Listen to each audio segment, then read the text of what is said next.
네, 선사하시죠. 네, 양심에 따라 숨김과 보탬이 없이 사실 그대로 말하고 만일 거짓말이 있으면 위증의 벌을 받기로 맹세합니다. 증인 윤석열. 네, 자리에 앉으십시오. 네, 정의신문 과정은 원래 녹음을 하고 있습니다. 그래서 마이크 대고 대답을 하셔야 되고요. 네. 네, 이 사건은 사안의 중대성 때문에 중계가 되고 있습니다. 미리 말씀을 드립니다. 네.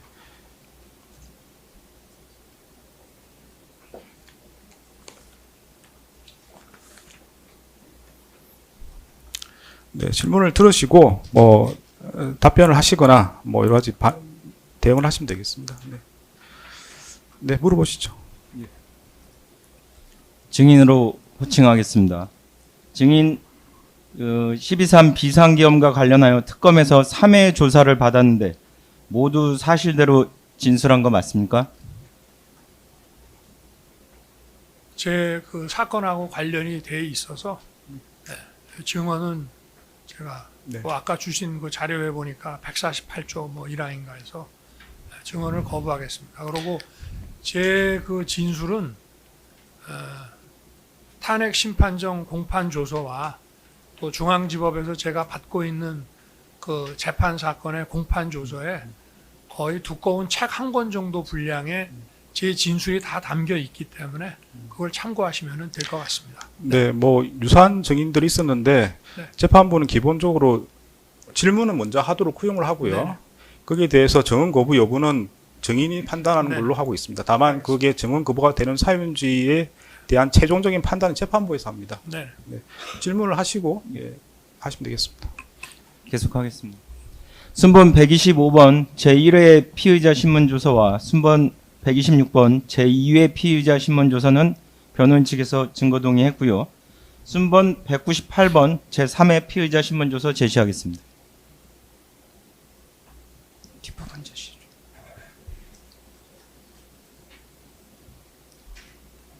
증인인 거 2025년 7월 5일 특검에서 3회 피신조서 받은 건데요.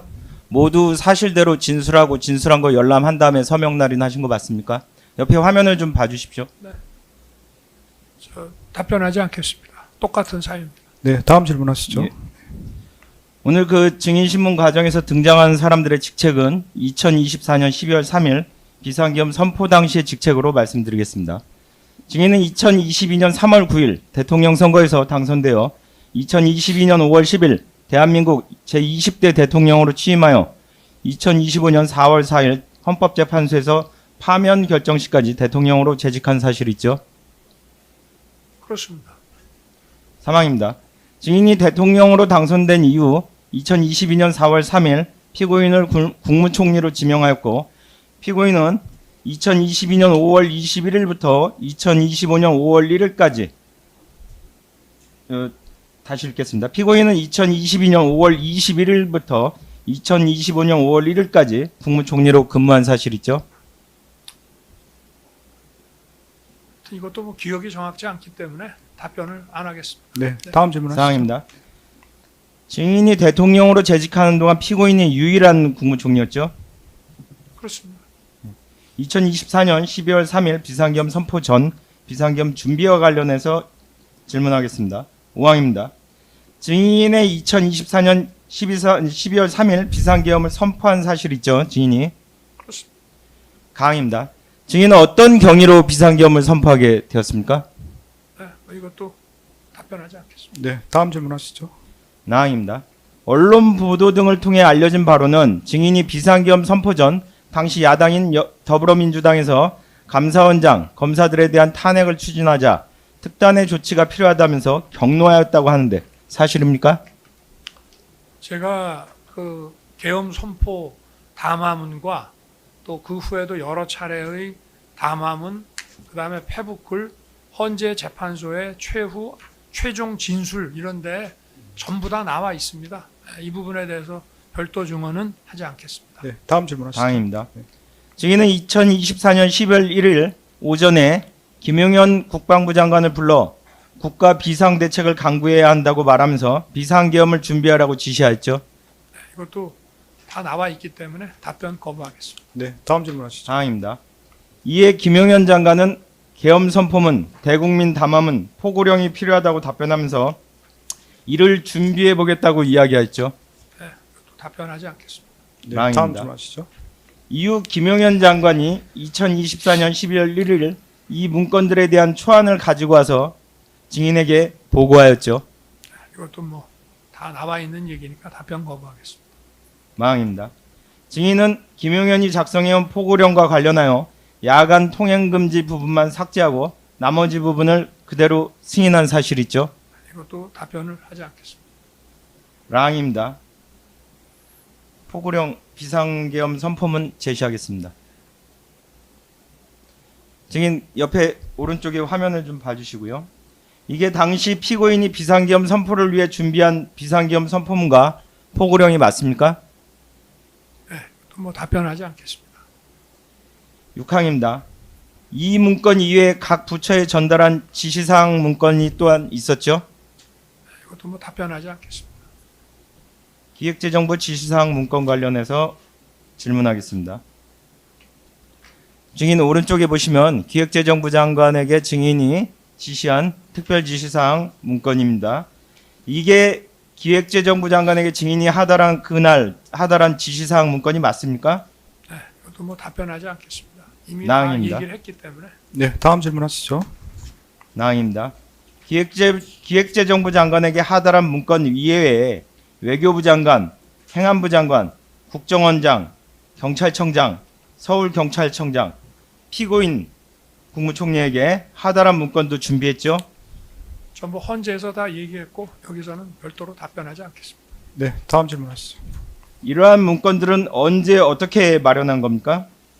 마찬가지로 답변하지 않겠습니다. 그 계속 띄워. 네, 신문 사항 중에 혹시 보시고 뭐 빼실 수 있는 부분은 생략하셔도 될 것 같습니다. 다만 이제 오전 신문과 좀 겹칠 수는 있는데 네, 네. 증인은 처음이기 때문에 간혹 네, 네. 좀 제시하도록 하겠습니다. 네, 알겠습니다. 랑입니다. 기획재정부 장관에게 하달한 문건의 하단을 보면 8이라고 페이지가 기재되어 있습니다. 오른쪽 좀 봐주십시오. 8이라고 기재되어 있죠. 그렇다면 최소한 증인과 김용현이 준비한 지시사항 문건은 8페이지 이상의 분량으로 보이고 문건을 받았다고 진술하는 최상목 장관이나 조태열 장관은 한 장짜리 문건을 받았다는 점에 비춰볼 때 8명 이상의 국무위원 등에 대한 지시사항을 마련한 걸로 보이는데 맞습니까?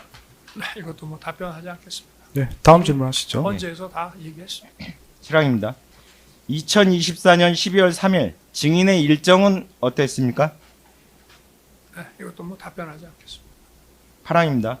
증인이 2024년 12월 3일 일과를 마치고 대통령실 5층 소접견실에서 부속실 직원 경호처장과 간단히 식사를 한 후 저녁 6시 49분경 삼청동 안정가옥에 간 사실 있죠?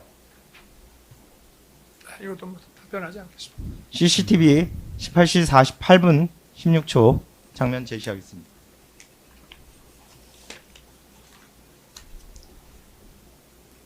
저게 지금 안가에서 회동을 마치고 증인이 들어오는 장면. 가항입니다. 당시 삼청동 안가에서 잠깐만, 이게 제가 좀 기억이 적어서 그런데 저 안가에 출발한 것 자체가 7시 때가 돼서 출발한 것 같은데요. 네, 6시 때 왔다는 겁니까? 예, 그렇게 대통령 답변하시면 됩니다. 앞으로도. 저는 뭐 모르겠습니다. 앞으로도 시간을 그렇게 잘 답변하시면 됩니다. 시간은 네. 예, 시간을 잘 모르겠다고 답변을 저는 그냥 한 7시쯤 대통령실 나간 거로 생각을 하고 있었는데 네, 네. 뭐 전혀 다른 내용이라 당시 삼청동 안가에서 조지호 경찰청장, 김봉식 서울경찰청장을 만난 게 사실입니까? 이것도 뭐 다 이미 진술한 거기 때문에 답변하지 않겠습니다. 네, 다음 질문하시죠. 김용현 장관도 이 자리에 함께 있었죠? 또 답변하지 않겠습니다. 나항입니다. 증인은 당시 조지호 청장, 김봉식 청장을 만나서 어떤 얘기를 나눴습니까? 네, 이것도 뭐 다 조서 보면 다 나오는 얘기고 답변하지 않겠습니다. 다항입니다. 이후 증인은 저녁 7시 46분경 김용현 장관과 함께 대통령실로 복귀하는 사실 있죠? 이것도 뭐 답변하지 않겠습니다. 부항입니다. 2024년 12월 3일 비상계엄 선포 전 국무위원들 소집과 관련하여 질문하겠습니다. 증인은 우리 헌법과 계엄법 등에 의할 때 비상계엄 선포 시에 국무의 심의를 거쳐야 한다는 사실을 알고 있죠.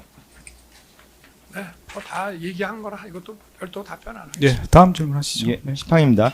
증인이 2024년 12월 3일 비상계엄을 선포함에 있어 당초 국무의 심의를 거치려고 하였습니까? 아니면 거치지 않으려고 하였습니까?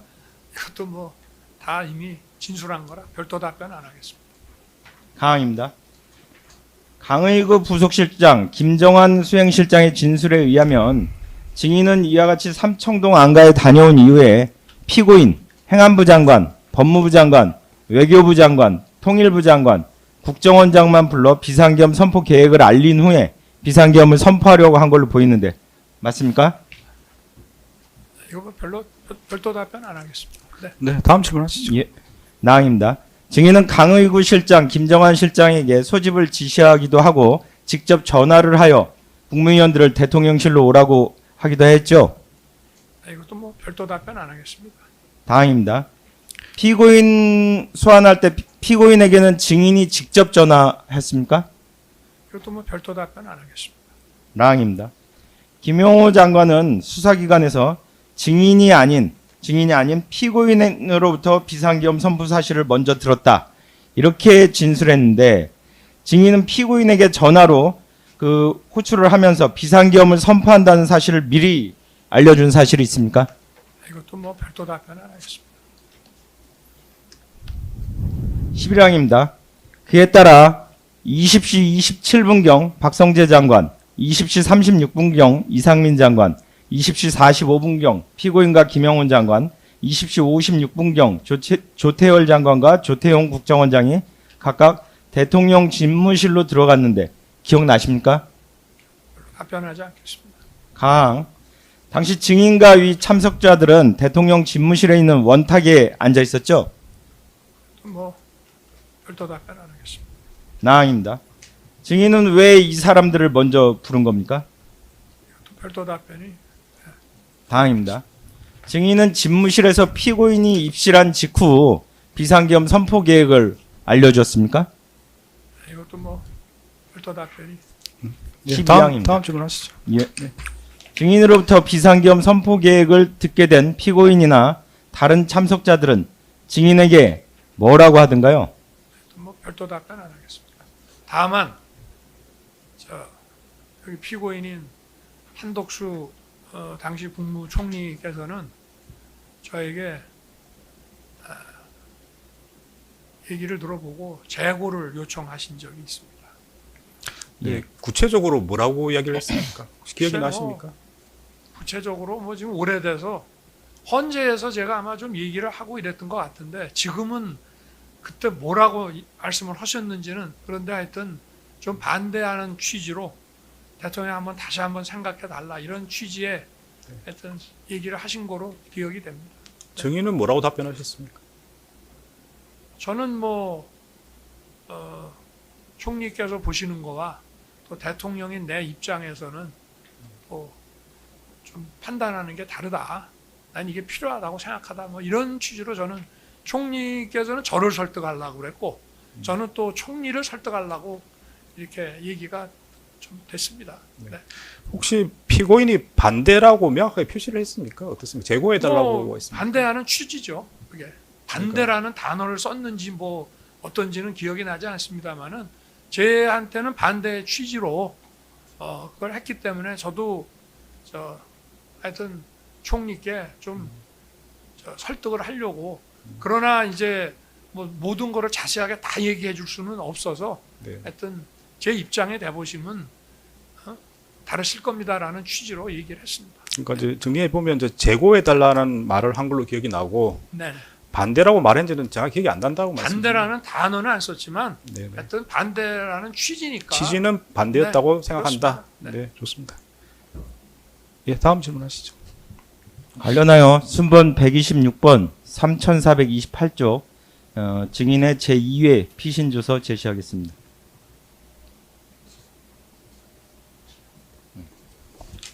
이게 비상계엄 관련 문건에 대해서 얘기하는 겁니다. 옆에 좀 봐주십시오. 증인이 답변을 합니다. 네.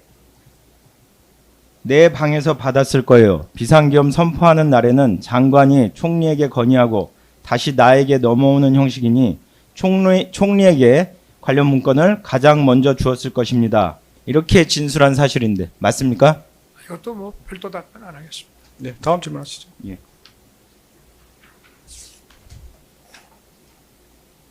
12항 묻겠습니다.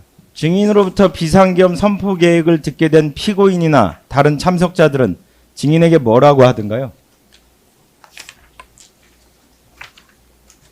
각 참석자별로 뭐라고 말했는지는 지금은 정확히 기억이 안 납니다만 제가 아마 헌재에서는 좀 구체적으로 얘기를 하지 않았나 싶고요. 상당히 많은 분량의 그 제 발언이 담긴 그 조서가 있는데요. 어쨌든 각자 자기 부처 입장에서 이 계엄이 그 자기들의 이 부처 업무와 관련해서 좀 그 도움이 안 되고 부정적인 그런 얘기들을 했던 거로 기억이 됩니다. 그러니까 반대하는 취지의 얘기들을 좀 많이 했습니다. 국무위원. 여러 명이 했습니까? 뭐 지금 기억나는 것은 최상목 기재부 장관이 금융시장에 대한 여파는 어떻게 됩니까? 뭐 이런 얘기가 기억이 나고요. 그리고 외교부 장관은 그 우방국 중에 아마 우방국 이렇게 얘기를 했는지 아니면 왜 아주 동맹국 가까운 나라들 있지 않습니까? 그런 나라들에 대해서는 뭐 어떻게 우리가 이걸 대처할 수 있는지 뭐 이런 취지 얘기를 해서 제가 이 사람들한테 다 얘기를 할 수는 없지만 저는 마음속으로 이 계엄은 오래 가지 않고 끝날 계엄이기 때문에 금융시장 걱정하지 마시오. 그리고 또 뭐 미국이나 일본 쪽은 내가 직접 뭐 안보실을 통해서든 설명을 할 테니까 외교부 장관은 걱정하지 말라. 뭐 이런 취지로 제가 얘기를 한 것 같습니다. 그리고 네. 뭐 여러분들이 얘기인데 뭐 하여튼 지금은 다 기억나진 않습니다만은 전반적으로 재고를 요청하는 그런 얘기들을 많이 했습니다. 네, 다음 질문하시죠. 당시에 피고인이 증인에게 비상계엄을 선포하기 위해서는 국무위원들을 모아야 한다 이렇게 건의한 사실이 있습니까? 뭐 그와 관련된 얘기는 하여튼 헌재에서 그 국무회의가 실질적으로 있었냐 없었냐 가지고 충분히 얘기가 나왔기 때문에 제가 여기서 별도로 답변하지 않겠습니다. 네, 다음 질문하시죠. 나항입니다. 김정한 실장의 법정 증언에 의하면 피고인이 비상계엄 관련 요건이라는 말을 언급하였다고 진술했는데 피고인이 비상계엄을 선포하기 위해서는 요건을 갖춰야 한다는 취지로 건의한 사실이 있습니까? 글쎄 뭐 그런 단어가 뭐 기억날 리도 없고 여기서 별도의 답변을 하지 않겠습니다. 네, 다음 질문하시죠. 여기서 말하는 그 요건이란 말은 의사정족수를 의미하는 겁니까? 모르겠습니다. 답변하지 않겠습니다. 다항입니다. 강의구 실장은 김정한 실장으로부터 총리가 정족수를 맞춰야 한다고 말하였다는 말을 들었다고 진술했는데 피고인이 비상계엄 선포 전 최소한 국무회의의 의사정족수를 채워야 한다는 이야기를 증인에게 한 사실이 있습니까? 별도 답변은 안 하겠습니다만은 계엄을 할 때 국무회의를 거쳐야 된다고 하는 것은 헌법에도 정해져 있고 그거 다들 아는 얘기라고 생각합니다. 답변 끝나셨습니까? 네. 라항입니다. 이에 따라 증인은 김정한 실장 등에게 지시하여 추가로 국무위원들을 소집한 사실 있죠. 여기도 뭐 별도 답변 안 하겠습니다. 마항입니다. 김정한 실장은 피고인의 건의 이후에 증인이 추가로 6명의 국무위원들을 더 부르라고 지시했다고 그런 취지로 진술하는데 맞습니까? 알 수도 없거니와 답변하지 않겠습니다. 복도 CCTV 21시 12분 52초 제시하겠습니다.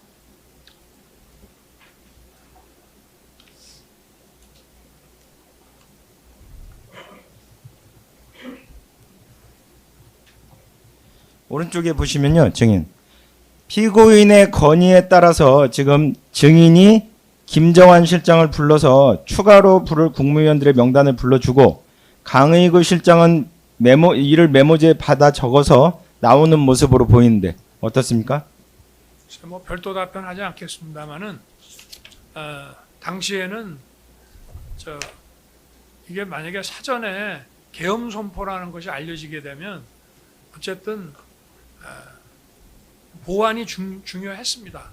미리 알려지게 되면 딱 선포할 때 이게 나와야지 괜히 국민들한테 불편을 끼칠 수도 있고 또 최소한의 병력을 질서유지에 투입하려 했는데 병력 투입 규모가 늘 수도 있기 때문에 사전에 최소한 규모로 해놨기 때문에 원래는 10시에 하려고 그러다가 좀 늦춰졌습니다. 국무위원들 도착이 늦어져서. 그렇지만 어쨌든 그 당시에는 신속도 중요하지만 하여튼 딱 제가 계엄 선포 방송으로 할 때까지는 하여튼 보안 유지를 해야 된다는 게 중요한 상황이었습니다. 네, 이상입니다. 사항은 좀 바꿔서 묻겠습니다. 만약에 증인이 국무위원 전체를 부르라고 했다면 김정환 실장이 이렇게 메모지에 일부 국무위원들의 명단을 받아 적을 이유가 없을 걸로 봐서 전체를 부르라고 하지 않고 일부만 부른 걸로 보이는데 이렇게 증인이 일부의 국무위원들만 김정환 실장에게 연락하라고 지시한 이유는 뭔가요? 지금 질문에 계속 강의국 아니고 김정한 물어보시는 거죠? 약간 그걸 좀 바꿔 정정한 겁니다. 정정하셨습니까? 예. 네. 김정환이 맞습니다. 예, 김정한. 예. 아니 제가 뭐 여러 차례 그것도 직권남용 사건에서도 얘기를 하고 했습니다마는 당시에는 행안부를 통해서 이렇게 주례 국무회의 하는 것처럼 그렇게 연락해서 하게 되면 그냥 국무회의를 소집하는 과정에서 대통령의 계엄 선포 사실이 다 알려지기 때문에 그렇게는 할 수가 없었기 때문에 그렇게 했습니다. 제가 수도 없이 헌재에서도 얘기하고 또 형사 사건에서도 주례 국무회의처럼 소집할 수는 없었다. 행안부 통해서. 증인의 말씀을 요약하면 일부만 부른 이유가 이게 외부에 알려질까봐 일부만 불렀다 이런 취지의 말씀이신 건가요? 그렇죠. 보안 유지하고 정족수를 채워야 되기 때문에 하여튼 좀 빨리 올 수 있는 사람 여기저기 좀 알아봐가지고 그렇게 해서 일단 11명 정도는 된다고 하니까 그걸 맞추려고 했던 것이죠. 대접견실 CCTV 21시 9분 20초 제시하겠습니다. 11명 정도 말씀하셨는데 네. 그 누가 이야기를 했습니까? 11명이라고? 아니요. 그게 이제 11명이면은 정족수가 된다고 그러는데 사실은 13명을 불렀습니다. 그런데 13명까지는 확실하게 올 수 있다고 생각을 해서 연락을 했는데 두 분이 좀 늦게 와서 기다리다가 10시에 선포하기로 한 게 이미 10시 반을 향해서 막 가니까 그냥 그 상황에서 11명이면 됐다 하니까 그때 국무회의를 이제 열었던 것이고요.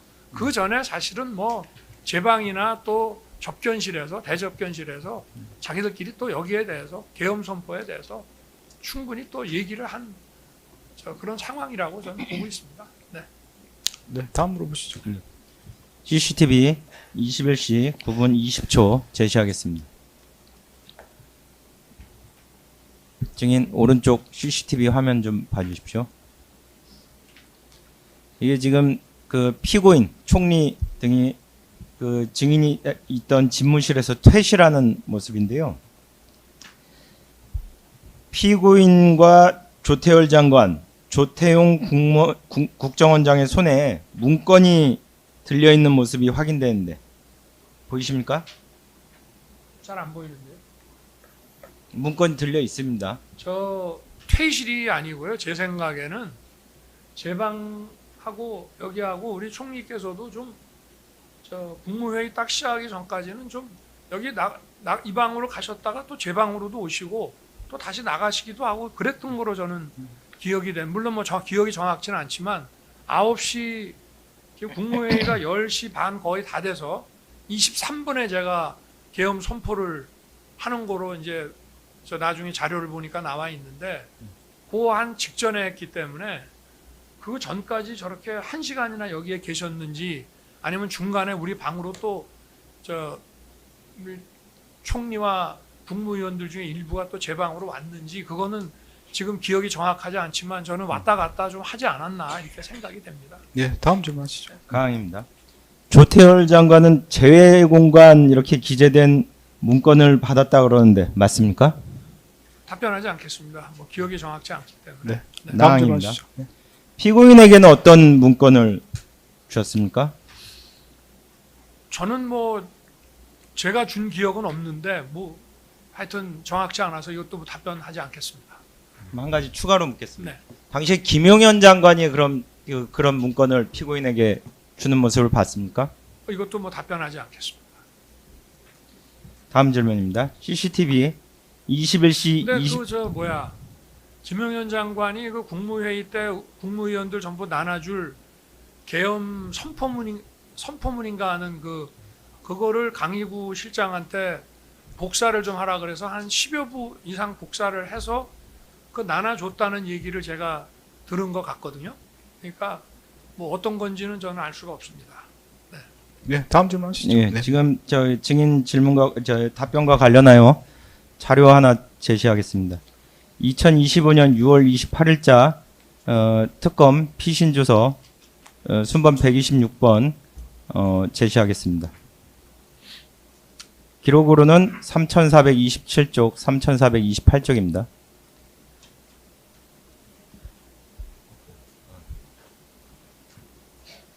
당시 검사가 물음을 당시 비상계엄 선포문 중 한 부 관련해서 국무위원들에게 나눠주었냐 했을 때 본인의 답변입니다. 증인. 그때 김용현 장관도 나눠준 것이 있고 나도 나눠준 것이 있는데 헌재 청문회 할 때 이야기를 들어보니 장관들이 다들 이걸 본 적도 없다고 하더라고요. 다들 나눠준 것은 맞거든요. 장관들이 내랑 공범이 되는 줄 알았는지 본 적도 없다고 하더라고요. 이렇게 진술하신 거 맞습니까? 이것도 답변하지 않겠습니다. 예. 네, 다음 질문하시죠. 대접견실 CCTV 21시 20분 40초 제시하겠습니다.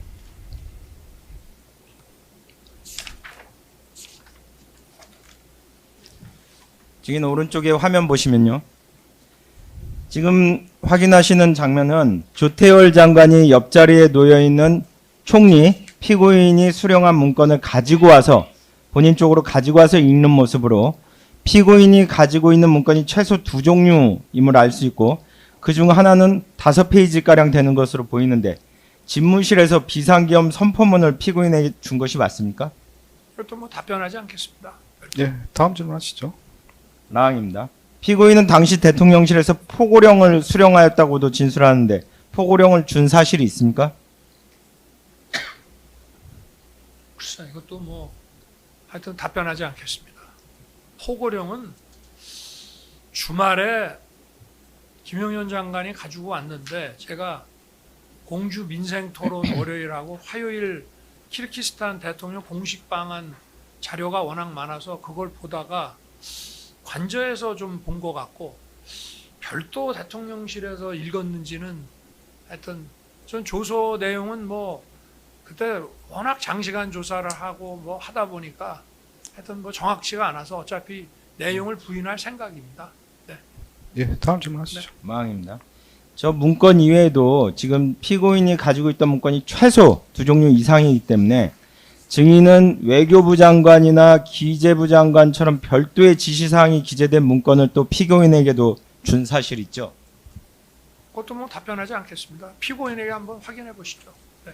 대적견실 CCTV 22시 43분 55초 제시하겠습니다.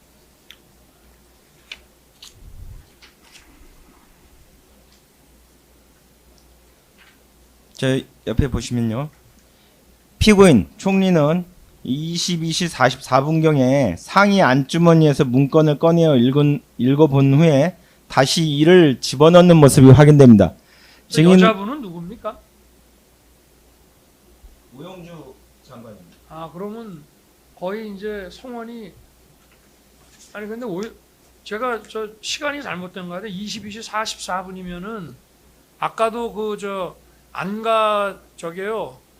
제 기억에는 출발을 7시쯤에 해서 안가에서 한 15분쯤 만나고 돌아온 시간이 7시 한 40 몇 분 된 것 같은데 18시대로 나왔고 아, 지금 저 자리에는 증인은 없는 아니 상황입니다. 저 자리가 어쨌든 계엄 선포 후라는 얘기인데요. 예, 예, 맞습니다. 그렇죠? 예, 계엄이 23분인가 뭐 몇 예, 분에 예, 선포됐으니까 예, 맞습니다. 그죠? 저기에 죄가 있습니까? 없습니다. 그럼 제가 알기가 어렵지 않습니까?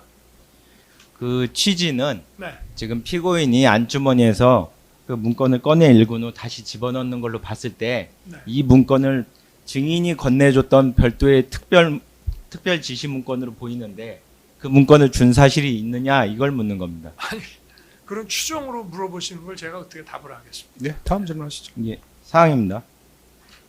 김용현 장관은 증인에 대한 헌법재판소의 탄핵 심판 절차에서 증인으로 출석하여 피고인에게도 이러한 지시사항 문건을 주었다고 증언했는데 사실 아닙니까? 뭐 그것도 제가 뭐 알지 못하는 부분인 것 같아서 답변하지 네, 않겠습니다. 다음 질문하시죠. 네. 사항입니다.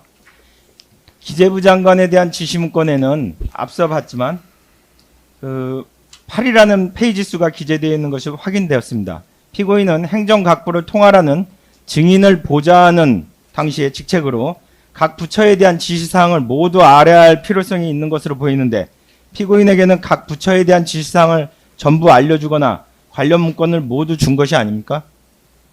그것도 좀 추정해서 저한테 물어보시는 겁니까?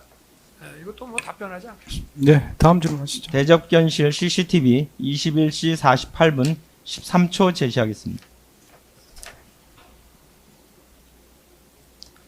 증인 오른쪽에 지금 표시된 부분 보시면 다시 한번 이상민 장관도 대접견실 퇴실 시에는 손에 문건을 들고 있지 않았으나 21시 48분 13분경부터 50분 55초경까지 상의 안주머니에서 문건을 꺼내어 읽는 모습이 확인됩니다. 이는 집무실에서 증인으로부터 받은 계엄 관련 문건으로 보이는데 어떻습니까? 글쎄요. 저게 그 계엄 선포문 그 국무위원들 오면은 쭉 나눠준 거 아닙니까? 저는 잘 모르겠는데 이것도 뭐 별도 답변하지 않겠습니다. 예. 사항입니다. 이 문건에는 어떤 내용이 기재되어 있었습니까? 제가 문건이 지금 보이지도 않는데 어떻게 알겠습니까? 예, 다음 질문하시죠.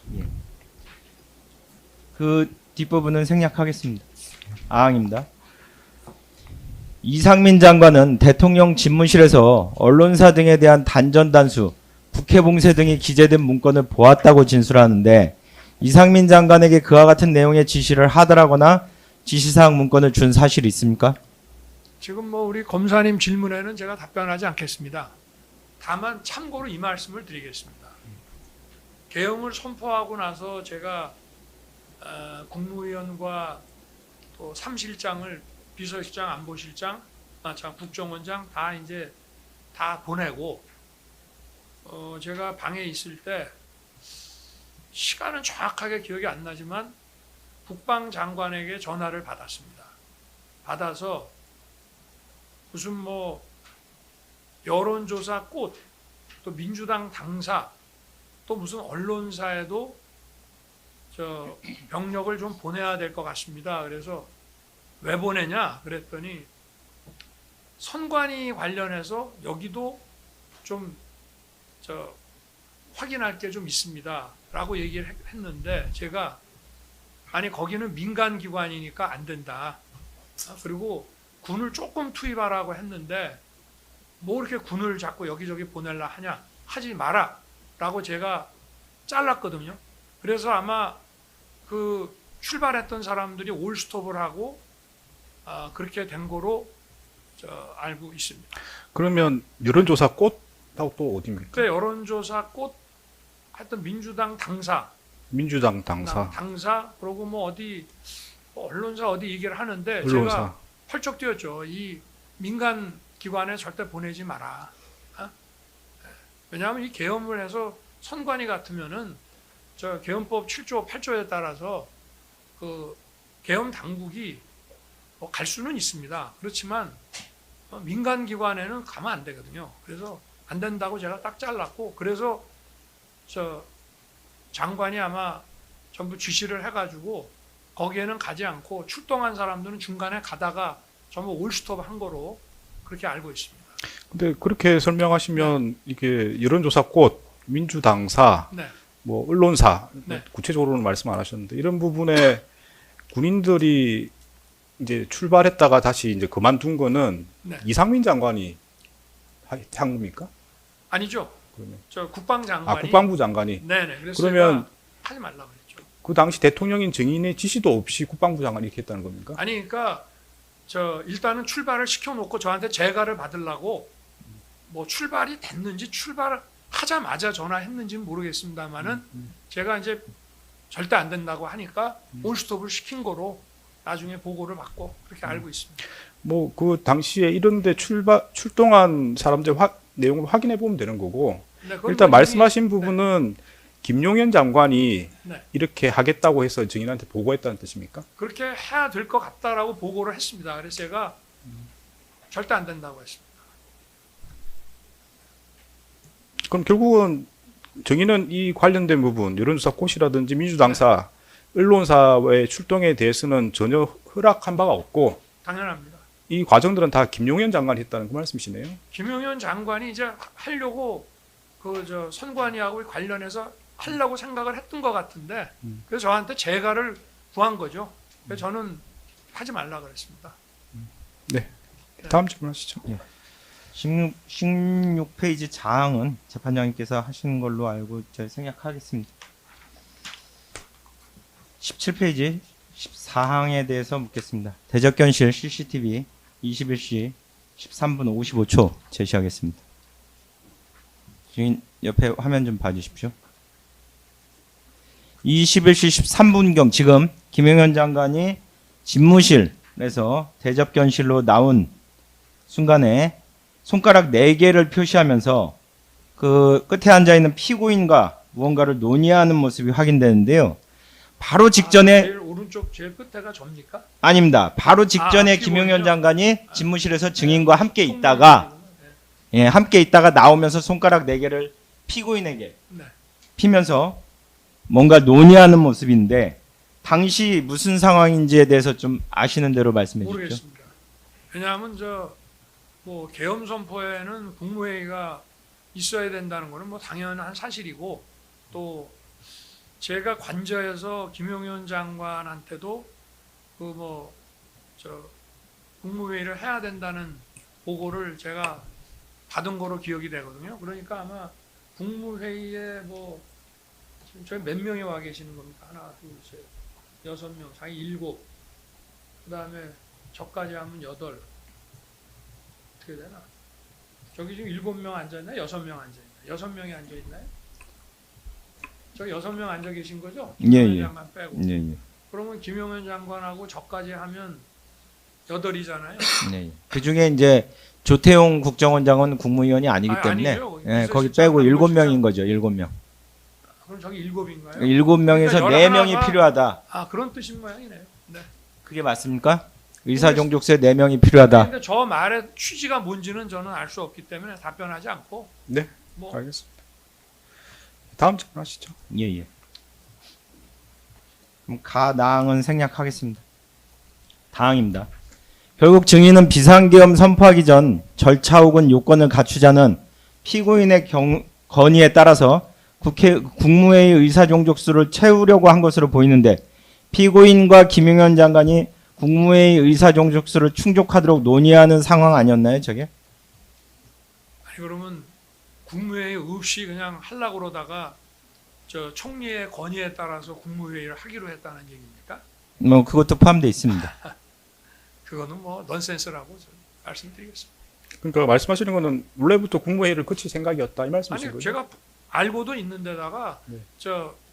제가 이 계엄은 딱 장관하고 둘이서만 얘기했습니다. 비서실장, 안보실장도 전혀 모르는 상황이고 지금 뭐 저 특검이고 뭐 군검찰이고 검찰에서 얼마나 조사를 많이 했는데 만약에 안보실장이나 비서실장이 알았다면 저 양반들이 당연히 기소가 됐을 겁니다. 장관하고 둘이만 논의하고 장관한테도 보고 받았고 그리고 저 계엄에는 국무회의가 필요하다는 걸 알고 있는데 만약에 국무회의를 전혀 안 하고 계엄할 것 같으면 그럼 계엄 선포는 또 못 알아 하겠습니까? 그러니까 이제 좀 전에 질문에 답변하실 때도 김영현 장관이 국무회의를 해야 한다 이렇게 말을 했다고 네네. 말씀하셨고요. 네. 정인도 그렇게 국무회의를 할 생각이었다. 그 그렇습니다. 말씀이신가요? 그러니까 불렀죠. 국무위원들을 국무회의 안 할 거면 뭐 간담회 하러 처음에는 뭐 간담회 얘기가 나오길래 아니 간담회 의사정족수가 어디 있으며 아니 안 부르면 안 불렀지 못하러 간담회 하러 저 시간에 부르겠습니다. 그 피고인인 당시 한덕수 국무총리가 네. 이게 뭐 그 국무회의 정족수 때문에 그런 게 아니고 좀 이렇게 의원들을 좀 국무위원들 좀 불러서 의견을 좀 들어보라 이렇게 건의한 건 아닙니까? 글쎄 뭐 그 상황은 이제 벌써 한 1년이 다 돼가니까 그 디테일하게는 생각이 안 나고 생각이 안 나십니까? 네네. 네. 다음 하여튼 질문. 총리는 자꾸 저한테 반대 취지로 재고를 좀 원하고 또 뭐 저 다른 국무위원들하고도 또 따로 말씀도 하시고 뭐 이랬던 거로 기억이 됩니다. 네, 다음 질문 하시죠. 네. 당랑은 합해서 하나로 묻겠습니다. 그 지금 김용현 아까 저 증인께서 김용현 장관이 그 국무회의를 열어야 한다는 취지로 말을 했고 증인도 이미 알고 있었다. 계엄 때 국무회의가 필요하다. 알고 있었다. 이렇게 그럼 두 분이서 결정하면 될 일을 굳이 김용현 장관이 증인과 함께 그 집무실에 있다가 대접견실로 나오면서 손가락 4개를 피고인 측에 피면서 피고인과 저렇게 논의하는 이유는 뭡니까? 피고인이 바로 직전에 집무실에서 증인한테 국무회의 의사정족수를 채워야 한다 이렇게 건의했기 때문에 지금 논의하는 거 아닙니까? 뭐 추정적 질문이라 답변하지 않겠습니다. 네, 다음 질문 하시죠. 대접견실 CCTV 21시 15분 40초 제시하겠습니다.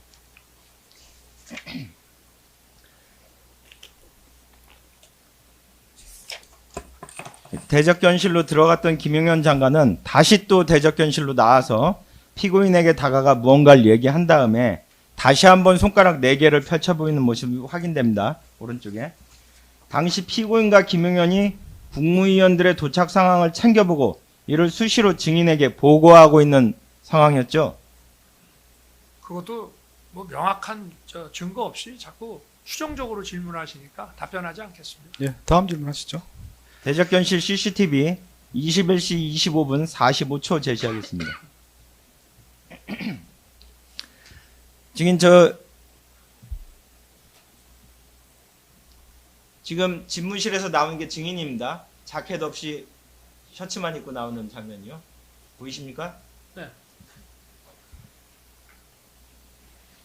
증인 21시 25분 49초경 자켓을 입지 않은 채 집무실에서 대접견실로 나온 다음에 약 2분가량 무언가를 이야기하고 다시 집무실로 들어가는데 당시 무슨 말씀하신 겁니까? 아니 저게 기억이 나겠습니까? 답변하지 않겠습니다. 예, 다음 질문 하시죠. 강항입니다. 이상민 장관이 방금 전 화면에서 자리에서 일어나 증인과 이야기를 하는 장면 보이시죠? 이상민 장관 일어나 있고. 네. 예. 당시 증인은 이상민 장관에게 특별히 별도의 지시를 내린 것으로 보이는데 이상민 장관에게 어떤 지시를 내린 겁니까? 아니 추정을 해도 좀 합리적이고 과학적으로 한다면 모르겠는데 제가 이상민 장관에게 별도 얘기할 게 있으면 저 안으로 오라 그래서 얘기를 하지 저 다 있는 데서 뭐라고 얘기를 하겠습니까? 네, 이런 불합리한 추정에 대해서는 답변하지 않겠습니다. 증인 흥분하지 마시고 네, 흥분이 불합리하다고 생각되시면 답변을 자세히 하시면 됩니다. 아니요, 당시 상황에 저게- 대해서. 저게 도대체 기억날 리도 없고 이상민 장관한테만 별도의 무슨 얘기를 할 것 같으면 안으로 오라고 그래서 하던가 저 다 지금 다들 듣는데 다 같이 하는 얘기 아닙니까? 예, 왜 다음 이상민한테만 하는 얘기입니까? 낭입니다. 예, 다음 질문 하시죠. 예, 네. 저 과정에서 피고인이나 다른 국무위원들이 증인에게 명시적으로 비상계엄을 선포하면 안 된다 이렇게 만류한 사실이 있습니까? 아니 국무위원들의 많은 분들이 각자 자기 부처의 업무와 관련해서 이 계엄이 주는 부정적 효과들을 얘기하면서 뭐 반대라는 단어를 뭐 썼는지 안 썼는지는 모르지만 하여튼 반대 취지의 의견 개진들을 많이 했다고 그러셨지 않습니까? 제가 나머지 저기서 지금 저 1년도 다 됐는데 저기서 무슨 다음 날 물어보는 것도 아니고 저걸 뭐라고 제가 답변을 하겠습니까? 예, 다음 예, 질문 하시죠. 17항은 생략하겠습니다. 28항입니다. CCTV 21시 29분 35초 제시하겠습니다.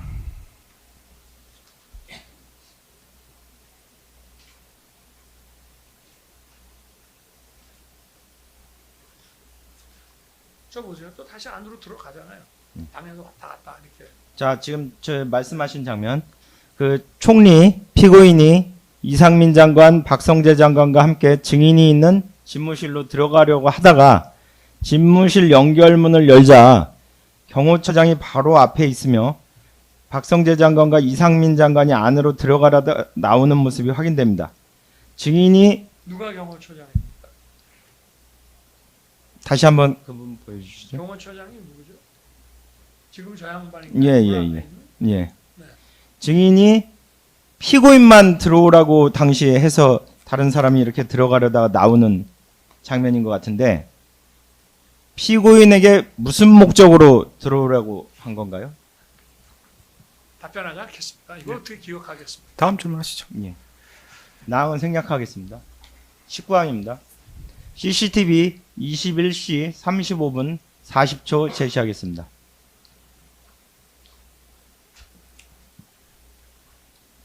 방금 전에 21시 29분경에 집무실에 들어갔던 장면 보셨죠? 피고인이 35분경에 퇴실을 합니다. 집무실에서 대적견실로.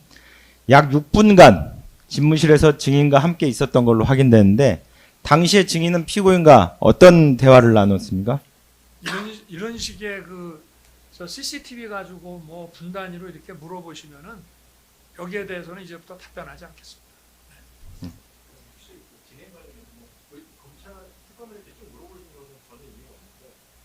시간이 지금 6시 뭐 1시간 정도 남은 것 같은데 저희가 이제 반대 신문할 그런 기회도 있어야 되고 증인이 다시 나오기 위해서는 저희 재판 일정상 어려우실 것 같아서 혹시 일단 증인이 계속 중간중간 답변하고 계셔서 계속 물어보시는 거에 대해서 좀 필요하다고 생각합니다만 혹시 만약 6시 외에도 쭉 진행된다면 저희는 뭐 상관없습니다. 어떻게 하시는 건지 좀 제가 여쭤보겠습니다. 예, 이거 시간을 좀 고려하셔야 될 것 같습니다. 지금 반대 예, 신문까지 있어가지고 일단 질문 내용을 보시고 지금 예. 증인이 말씀하시는 건 이제 이렇게 세부적인 시간별로 질문은 기억이 안 난다는 입장에서 이제 질문을 답변 안 하시는 것 같으니까 그런 예. 부분을 고려해서 물어보셔야 될 것 같습니다. 예, 알겠습니다. 그 20항 묻겠습니다.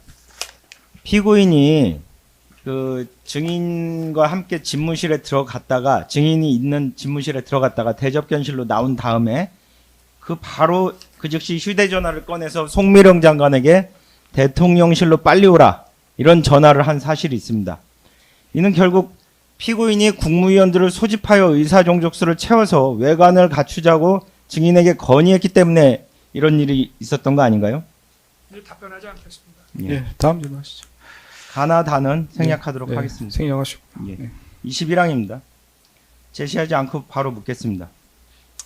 그 대적견실 CCTV 21시 39분경 화면을 보면 그 피고인 김용현 장관, 강의구 실장 등이 있는 대적견실로 나와서 증인이 강의구 실장에게 서두르라는 듯한 손동작을 하고 강의구 실장은 무엇인가를 메모하고 대적견실 밖으로 나가는데 이렇게 이런 상황이 벌어지게 된 이유는 뭔가요? 답변하지 않겠습니다. 네. 밑에는 생략하시죠. 그냥. 예, 네네. 가나다 생략하겠습니다. 네. 그 22항도 생략하겠습니다.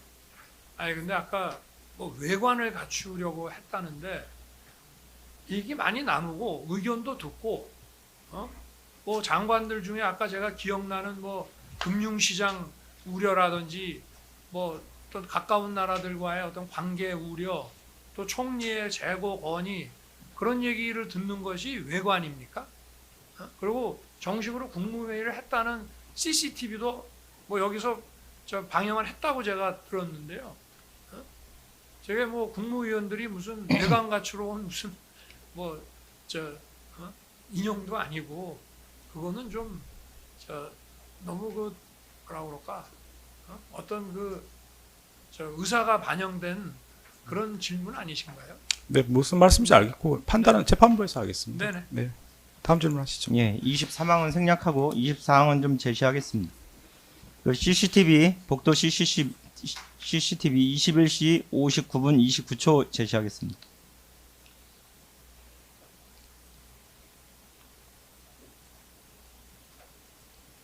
아, 복도 아닌가?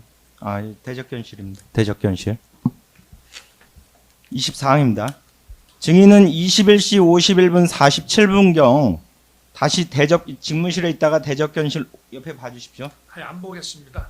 이제 그만하시죠. 저렇게 얘기해가지고 무슨 답을 하려고 저렇게 저 장면을 보면 대적견실로 나와서 증인이 시계를 보면서 국무위원들에게 무슨 이야기를 하는데 당시가 그 21시 59분 40초 즉 10시 예정된 계엄 시간을 한 20초 정도 앞두고 지금 상황입니다. 당시에 시계를 보면서 지금 막 국무위원들한테 어떤 얘기를 하는데 저게 어떤 상황입니까? 답변하지 않겠습니다. 예. 다음 점 하시죠. 예. 가항 생략하겠습니다. 25항도 생략하겠습니다.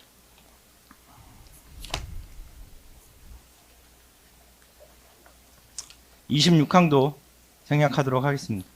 27항 생략하겠습니다.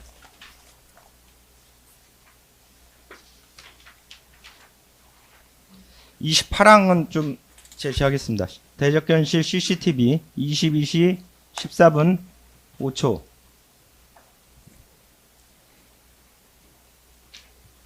증인 22시 14분경 장면을 좀 봐주십시오. 아니, 물어보십시오. 필요하면 내가 볼 테니까. 장면 좀 보십시오. 지금 증인 나옵니다. 증인 접견실에서 그 증인은 22시 14분 7초경에 이번에 집무실에서 대적견실로 나와서 서 있다가 간 게 아니라 자리에 앉습니다.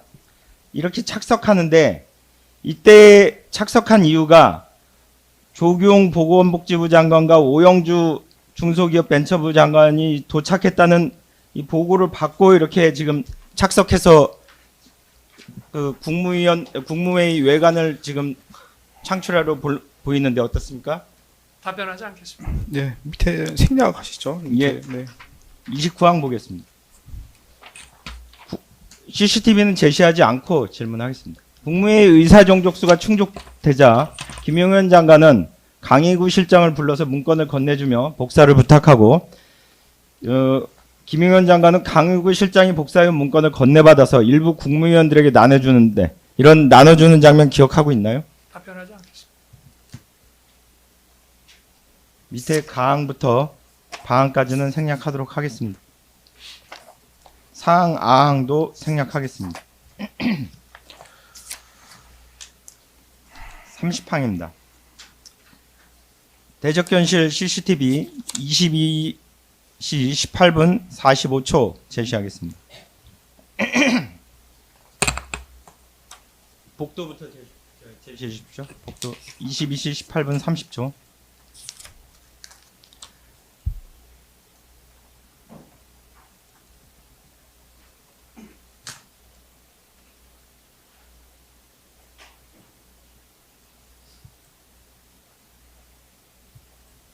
증인이 지금 계엄 선포하러 가려고 복도에 나오고 있습니다. 그랬다가 그 복도에서 김영현 장관이 가지고 있는 서류 봉투 안에 문건들을 이렇게 둘이 확인하는데 이 장면 기억납니까? 기억날 수가 없죠. 벌써 오래됐는데. 예. 다음 질문 하시죠. 예. 당시에 이 서류 봉투에 그럼 어떤 문건이 있는지도 기억 안 납니까? 그렇습니다. 마항까지 생략하겠습니다. 바항도 생략하겠습니다. 저 서류봉투, 뭐 서류봉투인지 모르겠는데 헌재 그 심판정에서 얘기가 나왔나? 하여튼 그 최상목 부총리한테 무슨 전해줬다는 뭐 문건 아까 올려놓은 거 있지 않습니까? 그거를 전달해 준 것이 아니냐? 뭐 그런 얘기가 헌재 때 나왔는데 한번 헌재 저도 좀 기억이 확실하지 않아서 헌재 공판 조서 보면 아마 그 얘기가 있지 않겠나 싶은데요. 잘 모르겠습니다. 아, 그 최상목 장관한테 줬던 문건이 봉투 안에 들어있는 거 아니냐? 봉투인지 모르고 하여튼 이렇게 나가다가 자기가 생각이 나서 뭐 직접 전달을 했나, 뭐 직원을 통해서 줬나, 뭐 했다는 그런 얘기를 그때 헌재 공판 탄핵 심판장에서 얘기를 했던 거 같고요. 저 지금 그러니까 재판도 오래되다 보니 이야기한 사람이 누군가? 최상목 장관이 그렇게 말했다는 아니요, 겁니까? 아니요. 저 최상목 장관은 그때 심판장에 안 나왔고 김용현 장관이 그런 얘기를 그때 했는지 아니면 그게 뭐 변호인 통해서 언론에서 나온 건지 하여튼 좀 상황이 뭐 그런 게 아닌가 싶은데 하여튼 저는 분명하고 하질 않아서 기억이 전혀 안 나기 때문에 네. 뭐 여기에 대해서는 그냥 기억 안 나는 걸로 굳이 답변하지는 않겠습니다. 네. 참고로 말씀드리는 겁니다. 예, 알겠습니다. 다음 질문 하시죠. 예, 33항, 34항은 생략하고요. 35항을 좀 바꿔서 묻겠습니다. 증인 방금 전에 그 최상목 장관에 대한 지시 문건 말씀하셨잖아요, 증인이. 피고인 총리에게 당시 증인이 그 계엄 선포 직후의 얘기입니다. 다시 와서 피고인에게 내가 가야 하는 행사를 총리님이 당분간 가주셔야겠다라고 말한 사실이 있습니까? 이것도 답변하지 않겠습니다. 네. 다음 질문 하시죠. 예. 36항, 37항 생략하겠습니다. 국내 행사를 말하는 겁니까? 뭐 외교 국제 행사를 말하는 겁니까? 행사라는 게. 증인이 그냥 그렇게 말씀을 안 하시고 네. 행사라고 표현했습니다. 제가 그러면 참고로 말씀을 드리겠습니다. 이거는. 제가 요 계엄 직전에 11월에 남미 페루하고 저 브라질에서 그 에이펙과 G20 다자 회의를 갔었는데요. 가서 보니까 전부 뭐 조금 사는 나라는 뭘 원조해 달라는 둥 뭐 이런 얘기, 소위 말해서 이 좀 포퓰리즘적인 그 좌파 정부 정상들을 대거 초청을 해놨습니다. 원래 멤버도 아닌데.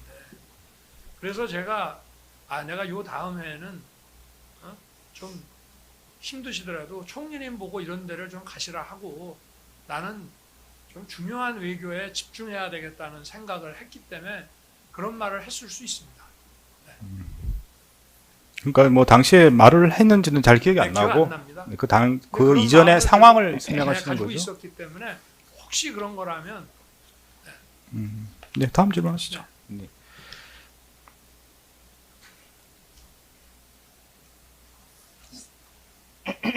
앞에 부분 다항 다 생략하고 34항 묻겠습니다. 그 대적견실 CCTV 22시 42분 15초 장면 제시하겠습니다. 증인 저게 지금 증인이 계엄 선포하고 와서 국무위원들에게 말하고 증인이 자리에 일어나자 국무위원들이 다 지금 자리에서 일어나는 장면입니다. 증인 당시 서류 챙겨들고서 송미령 장관과 악수하면서 인사하는데 송미령 장관에게 어떤 얘기했는지 혹시 기억나십니까? 답변하지 않겠습니다. 기억이 안 나기 때문에. 증인 당시 이상민 장관과 악수하고 저 화면에 전화라는 듯한 손동작을 하면서 이상민 장관과 이야기를 하는데 이런 손동작입니다. 당시에 어떤 지시를 하신 겁니까? 그리고 기억나지 않기 때문에 답변하지 않겠습니다. 예, 다음 질문 하시죠. 다음은 생략하도록 하겠습니다.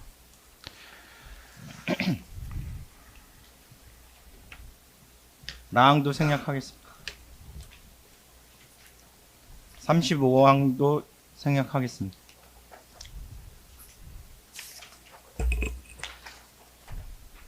라에서 바항까지는 하나로 32페이지 나에서 바항까지는 하나로 묻겠습니다. 증인, 당시에 그 국무회의 마치고 그 서명 관련해서 얘기가 오간 거 알고 계신가요? 들었습니다. 우리 강희구 실장한테. 어떤 식으로 들었습니까? 그러니까 무슨 A4 용지 하나를 어디다 놔두고 이제 국무회의 국무회의를 했으니까 강희구 부속실장은 이제 행안부 그 담당 공무원한테 참석자 그 명단을 보내줘야 되는데 그냥 보내주기보다 참석자가 거기다 자기 이름으로 사인하면 그거를 저 자료로 첨부해서 참석자 명단을 해가지고 저 사후에 국무회의 관련 자료를 만드는데 써라라고 종이를 올려놨는데 사람들이 이게 또 무슨 뭐 책임져야 되는 건가 이렇게 생각하고 서명들을 안 하고 나갔다는 얘기를 들었습니다. 아, 들은 이야기입니까? 네, 그러니까 이게 그냥 A4 용지거든요. 아무 저 백지의 A4 용지입니다. 그러니까 저 행안부 담당자한테 이 국무회의는 어느 국무위원들이 참석했다라고 하는 거를 자기가 이제 워드로 쳐서 보내주려는데 그 뒤에 참석자가 서명한 것이 있으면 더 좋겠다 해서 백지를 하나 내놓고 받으려고 했는데 뭐 아니 나는 안 써 뭐 이러고 나가면서 주로 안 썼다고 하더라고요. 그 아. 얘기를 나중에 그 취지를 들은 것 같습니다. 강의구로부터 나중에 들은 이야기입니까? 그렇습니다. 저는 뭐 저기서 뭐 백지를 뭐 놔뒀다 이런 얘기도 그 당시에는 몰랐고요. 나중에 그런 얘기를 들었습니다. 예, 다음 질문하시죠. 예, 32페이지 망만 묻겠습니다. 당시에 그 서명 관련해서 국무위원들 간에 논쟁이 있었다, 의견 충돌이 있었다 이런 보고도 받았습니까? 그런 얘기는 모르겠습니다.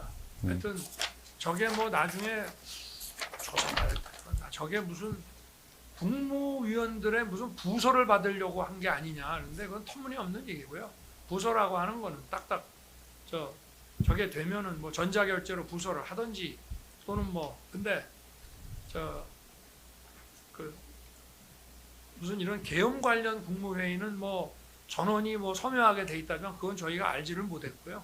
그리고 이런 그 절차라든지 이런 것은 저 실체적 절차적 요건에 대해서는 그거는 어떤 긴급을 요하는 긴급 어떤 그 저 비상대권 행사기 때문에 그거는 뭐 저는 좀 탄력적으로 운영해도 된다는 생각이었고 저거는 부서를 받으려고 했는데 거부한 거하고는 전혀 관련이 없는 상황입니다. 그 부서를 받아야 되는지를 그 당시는 모르고 몰랐습니다. 저는 몰랐다는 그리고 겁니까? 저거는 행안부 규정이지 어떤 법률이라든지 뭐 이런 데 기재된 게 아니기 때문에 그냥 관례상 뭐 이렇게 한다는 겁니다. 그래서 그 어차피 이게 이제 부서라고 하는 거는 원래 그 안건을 낸 그 부처 장관, 총리, 그다음에 대통령이 최종 결재할 때 그 두 사람의 대부분이 전자결제거든요. 부서라는 게 전자결제 클릭을 말하는 건데 뭐 이 계엄 같은 이런 중요한 거는 국무회의 그 록에 전 국무위원이 뭐 이렇게 자기가 클릭을 전부 하게 돼 있는 모양입니다. 근데 그거는 행안부에 무슨 업무 편람에 그렇게 돼 있다 하더라고요. 뭐 무슨 말씀을 하시는지는 알겠는데 네. 이 여러 가지 전자결제가 가능한 부분, 부서를 해야 되는지 부분은 저희 재판부에서 판단을 하겠습니다. 네, 그러시죠. 그 뭐 어떤 입장인지는 알겠고요. 네. 그런 말이 어떤 근거가 있는지에 대해서는 제가 판단을 저 하겠습니다. 그 종이를 놓은 걸 가지고 네. 그래서 이제 저는 잘 몰랐는데 저 종이는 그냥 참석자 그냥 단순히 확인하려고 한 거였다는 취지로 들었습니다. 네, 다음 질문하시죠. 예. 그 38번 묻겠습니다. 앞부분은 생략하겠습니다. 증인 비상겸 선포 후에 당시 여당이었던 국민의힘 원내대표 추경호와 통화한 사실 있죠? 그렇습니다. 예. 어떤 내용으로 통화했습니까? 통화를 짧게 했던 것 같은데요. 뭐 7분 상당했습니다. 아니 그러니까 사실은 이게 뭐그 선포문에도 보면은 거대 야당의 이 국정 뭐 발목 잡기 이런 것 때문에 이게 지금 헌정 질서와 이 국정이 다 마비가 됐다는 취지로 이렇게 했는데 그래서 원내대표가 아무래도 대야 이런 관계를 전부 하기 때문에 제가 하여튼 이런 거를 미리 사전에 보안 때문에 얘기하지 못해서 우리 추 대표한테는 미안하다 그런 취지의 얘기를 한 거로 기억이 됩니다. 뭘 지시한 건 없습니까? 제가 지시하고 이럴 입장은 아니고요. 네, 다음 질문하시죠. 네. 38번부터 48번까지는 재판장님 그 취지에 따라서 생략하도록 하겠습니다. 네. 49번부터 좀 그리고 계엄 선포 전에 그 주말이나 그 직전에도 대야 그 협상에 관해서 원래 이 원내대표가 대통령한테 직접 전화를 많이 합니다. 이렇게 진행이 되고 이렇게 진행이 됩니다. 이렇게 꼭 당대표를 통하지 않고 원내대표하고 대통령하고는 직접 소통을 많이 하기 때문에 아마 그런 취지에서 전화를 한 걸로 생각이 듭니다. 그러니까 기억나는 거는 뭐 미리 이야기를 못해서 미안하다 이 그런 정도 취지의 얘기입니다. 그것만 기억이 나시는 건가요? 예, 제가 좀 얘기를 못해서 미안하다. 좀 많이 놀라지 않았느냐. 뭐 이런 그런 취지의 얘기들. 네, 다음 질문 하시죠. 순번 522번 그 비상계엄 선포문 표지 17,999쪽 제시하겠습니다. 그 49번부터 58번 관련해서도 간추려서 한두 가지로 묻겠습니다. 증인 그 제시한 이게 그 비상계엄 선포 이후 강의구 실장으로부터 이런 문서로 증인이 부서해달라 이런 요청받은 사실 있죠? 그러니까 이 문서가 그 당시에는 사실은 얼마 전까지도 전혀 기억이 안 났는데 특검에서 조사할 때 얘기를 해서 제가 지금 생각이 난 겁니다만은 이게 아마 제가 12월 7일인가 그때가 뭐 주말인가 이런데 대국민 담화를 위해서 아마 대통령실에 나와서 좀 짧게 대국민 담화를 하고 그리고 방에 왔다가 나가는데 강의구가 이거를 들고 왔다 하더라고요. 그래서 제가 이걸 보니까 이런 사후 부서인데 이게 신속과 보안을 요할 때는 저는 사후 부서를 할 수 있다라는 생각을 가지고 있었지만 사후 부서는 해당 부처인 국방부에서 담당자가 기한을 해서 이렇게 올라와야 되는데 이거를 왜 자네가 하나 그랬더니 장관님하고 총리님하고 다 이미 서명을 하셨기 때문에 대통령님도 일단 그냥 좀 해주십시오 해서 제가 서명을 했던 거로 기억이 됩니다.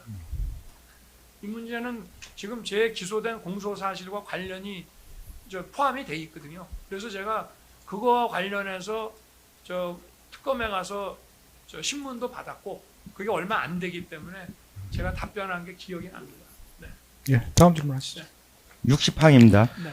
증인 비상계엄 선포문 표지에 서명한 후에 네. 강의구 실장으로부터 피고인의 요청에 따라서 이거 폐기하겠다 이런 보고받은 사실 있죠?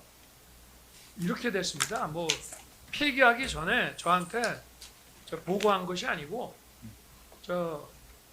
나중에 폐기하고 나서 저한테 그때 그 사인하신 거는 부속실에서 만드는 게 좀 부적절하다고 하셨는데 총리님께서도 이거는 오히려 이 국방부에서 정식으로 한 게 아니니까 그냥 폐기하는 게 좋겠다라고 해서 폐기했습니다.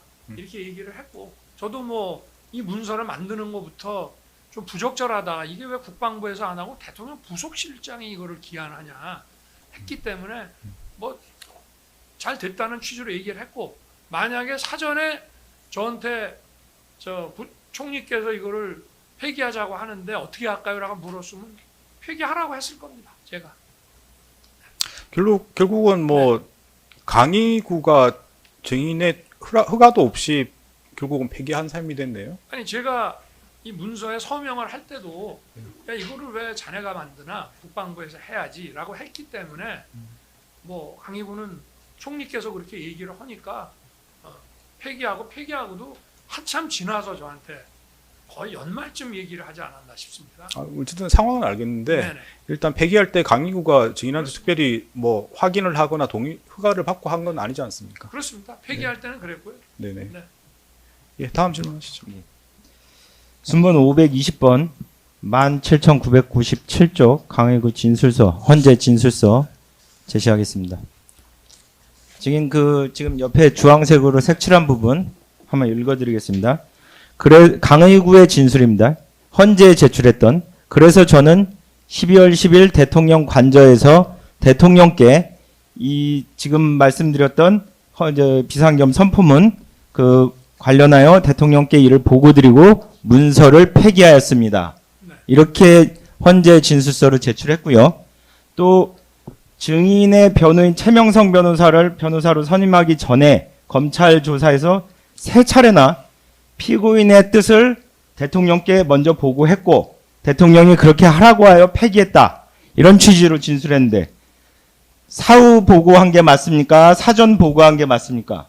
저는 사실은 이 문서가 뭐 저한테 가져왔으면은 당연히 폐기하라고 했을 것이기 때문에 이게 뭐 사전에 보고했냐 뭐 저는 이거 자체를 공문서로 인정을 안 합니다. 그래서 뭐 그렇게 한다면 제가 사전에 제가 했다고 그렇게 처리하셔도 좋은데요. 하여튼 제 기억은 그렇고요. 나중에 이 부분은 지금 뭐 공판이 진행 중이니까 뭐 하여튼 강의구의 증언도 들어보시고 적절하게 판단하시면 저는 뭐 어떤 식이어도 저는 그렇게 생각을 하지만 사전에 제가 총리께 보고하고 저한테도 보고하고 폐기한 게 맞다 하면은 뭐 저는 그거 인정하겠습니다. 근데 저는 이거 별로 중요하다는 생각을 안 했고 제 기억대로 말씀드리는 겁니다. 그러니까 네. 증인의 기억을 물어보는 게 증인신문 그러니까요. 내용이라서 네네. 기억하고 계신 게 정확하게 어떤 건가요? 저는 하여튼 연말쯤에 네. 어떤 계기에서 들은 것 같고 그리고 이것도요 원래 나온 얘기가 아닙니다. 폐기한 문서인데 수사기관이 어떻게 알겠습니까? 제가 헌재에서 강의구가 이런 문서를 만들었었다라는 얘기를 제가 헌재에서 얘기를 했기 때문에 이게 나온 거거든요. 굳이 제가 뭐 이걸 가지고 뭐 그렇게 문제 삼을 거면 제가 이런 얘기를 헌재에서 먼저 왜 얘기를 했겠습니까? 존재하지도 않는 문서인데. 그러니까 뭐, 결국은 이제 네. 폐기 전에 증인의 허락을 받은 적은 없고 그건 맞는 저는 거니까. 그렇게 기억을 하고요. 네네. 그러니까 기억하신 대로 말씀하시면 됩니다. 네네. 뭐 이쪽에서는 이게 뭐 공용서류 손상이라고 그러는데 저는 기본적으로 이게 어떻게 공용서류고 공문서가 되냐라는 생각이라 저는 어떻게 돼도 상관이 없고 다만 기억은 저는 그 나중에 그렇게 저는 들었는데요. 한번 뭐 강의구가 이렇다 강의구가 법정에서 그렇다고 그러면 뭐 제가 굳이 다툴 생각은 없습니다. 일단 판단은 재판부에서 하겠습니다. 네네, 저희 이제 증인의 기억을 묻는 거라서요. 네네. 다음 질문하시죠. 예. 준비한 질문은 끝났고 추가적으로 하나만 묻겠습니다. 그 본건 피고인의 재판 죄명 중에 내란 우두머리 방조가 있기 때문에 이 부분은 좀 물어보겠습니다. 증인 2024년 12월 3일 비상계엄 당시에 군과 경찰에 지시하여 군경이 서울 여의도에 출동하여 시민들과 대치된 상황에서 국회를 봉쇄하고 계엄 해제 요구 의결을 위해 모인 국회의원 등을 체포하려 하며 경기도 과천 중앙선거관리위원회 등지에 출동하여 선관위 사무실에 침입하여 서버 등을 확보하라고 이렇게 지시한 사실이 있습니까? 무슨 뭐 객관적 팩트를 물어보는 게 아니라 무슨 공소 사실을 뭉뚱그려서 질문하는 거기 때문에 답변이 부적절하다고 생각해서 거부하겠습니다. 예, 이상입니다. 네, 알겠습니다. 네, 반대 신문 하시죠. 그 진술 거부한 부분은 전 거부한 부분은 빼시고요. 네, 그래서 예, 답변한 부분에 한해서만 반대 신문하시기 바랍니다. 네. 그 피고인의 변호인 그 해광의 정현택 변호사입니다. 예, 제가 증인이라고 이렇게 호칭을 하겠습니다. 짧게 좀 부탁드리겠습니다. 네네네. 예. 저도 재판이 지금 재판 수사가 주 한 4회 이상씩 있기 때문에 조금 더 부탁드리겠습니다. 일단은 칠항과 파랑을 좀 이렇게 같이 섞어서 좀 물어보겠습니다. 처음에 그 지인께서 국무위원들을 총리를 포함한 국무위원들을 소집했을 때 이제 온 사람들이 지인과 이제 김용훈 장관 말고 박성재 장관, 이상민 장관, 그 다음에 총리인 피고인, 그리고 김용훈 장관, 조태열 장관, 조태영 국정원장 이렇게 도착을 했지 않습니까? 뭐 순서는 제가 정확히 네네네. 그러니까 순서 상관없이 일단 그때 오셨던 분들이 이분들인데 우리 증인의 2회 피신조서 제시하겠습니다. 여기 보면 증인은 소집된 국무위원들은 이 사건 비상계엄 선포에 대하여 알지 못한 상태에서 대통령실에 도착했을 것이라고 진술을 하셨죠. 그렇습니다. 네. 누구한테도 얘기를 안 했기 때문에 그러면은 그 당시 이제 소집을 지시를 받은 사람이 강희구 실장과 김정환 실장이지 않습니까?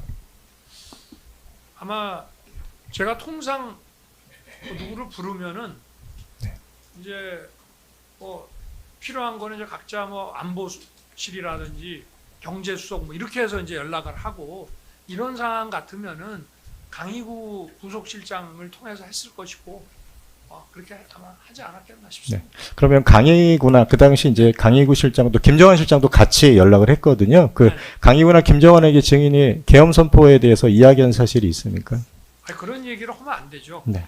이게 손님도 저 경호처에 얘기해서 보안 손님으로 그 기사들이 막 여기 대통령실에 들어온다는 얘기가 밖으로 안 나오게 극도의 보안을 유지하면서 심지어는 그 투입된 군 사령관들조차도 그 뭐 계엄에 무슨 언질 같은 거를 받은 사람은 있었나 봐요. 나중에 재판하면서 보니까. 네.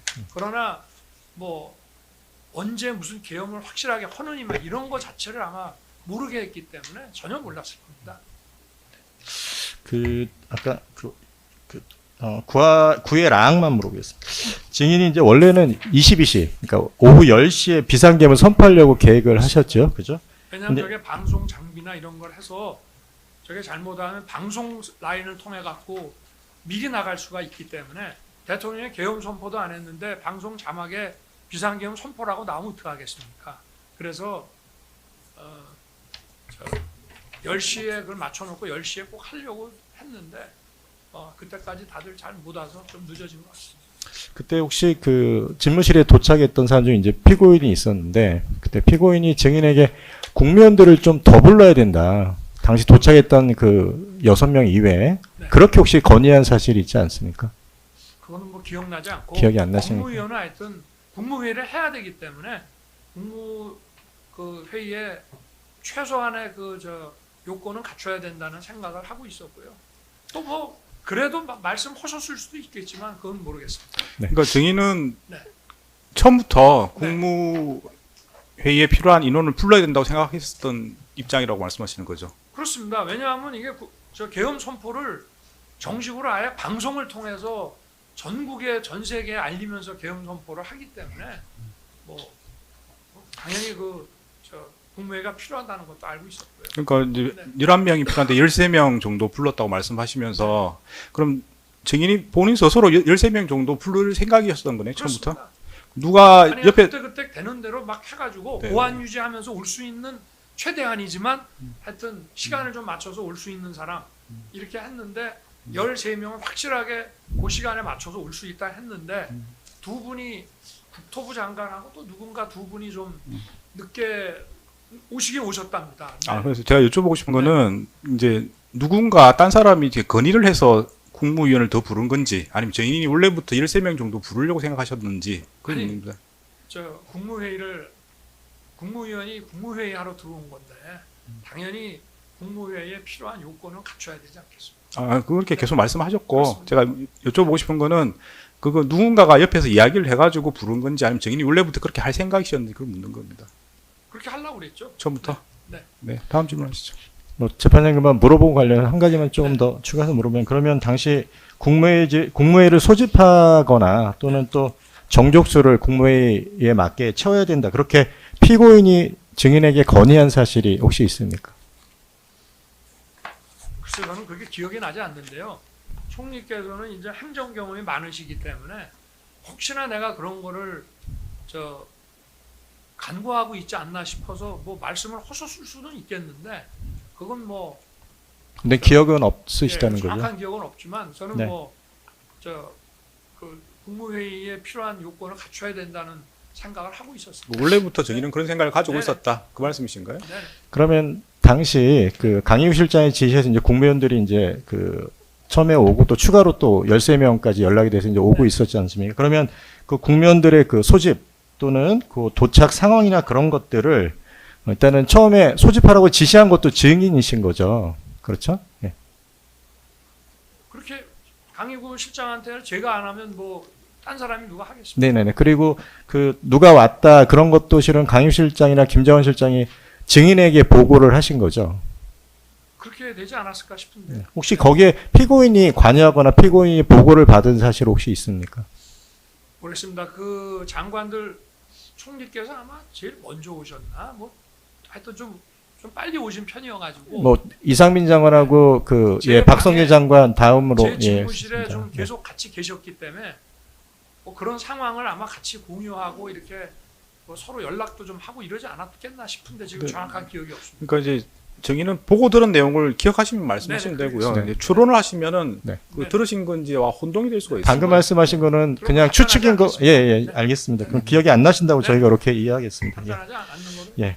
그 처음에 집무실에 이제 우리 증인과 이제 그 국무위원들 일부가 모였지 않습니까? 그다음에 조태영 국정원장까지. 그때 이제 아까 증인인 우리 검사님 질문에 지금 피고인이 재고해달라고 이렇게 반대했다는 그런 취지로 이야기했다고 말씀을 하셨습니다. 맞죠? 그때 이제 정확한 그러면 그 구체적인 워딩이 뭐냐라고 물어봤을 때 기억이 잘 안 나신다 했는데 혹시 그때 피고인이 오랫동안 이제 경제통이시고 경제기에서 이제 근무하셨기 때문에 경제와 대외 신인도에 굉장히 큰 악영향을 줄 수 있다. 그렇기 때문에 이거는 재고하셔야 됩니다. 그런 취지로 혹시 이야기하신 거로 기억하시지 않습니까? 뭐 기억 안 납니다. 그러십니까? 하여튼 뭐라고 뭐 말씀하셨겠죠. 어떤 이유를 들어서. 근데 기억나신 거 어쨌든 네. 반대하는 취지로 재고해달라는 그런 취지로 이야기했다는 것만 기억이 나십니까?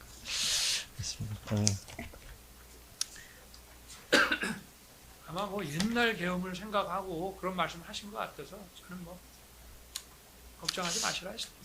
그 시팡의 그 10에 시팡 일단은 물어보겠습니다. 그 우리 증인의 그 피의자 신문조서 2회 그 증거 기록 3,448쪽입니다.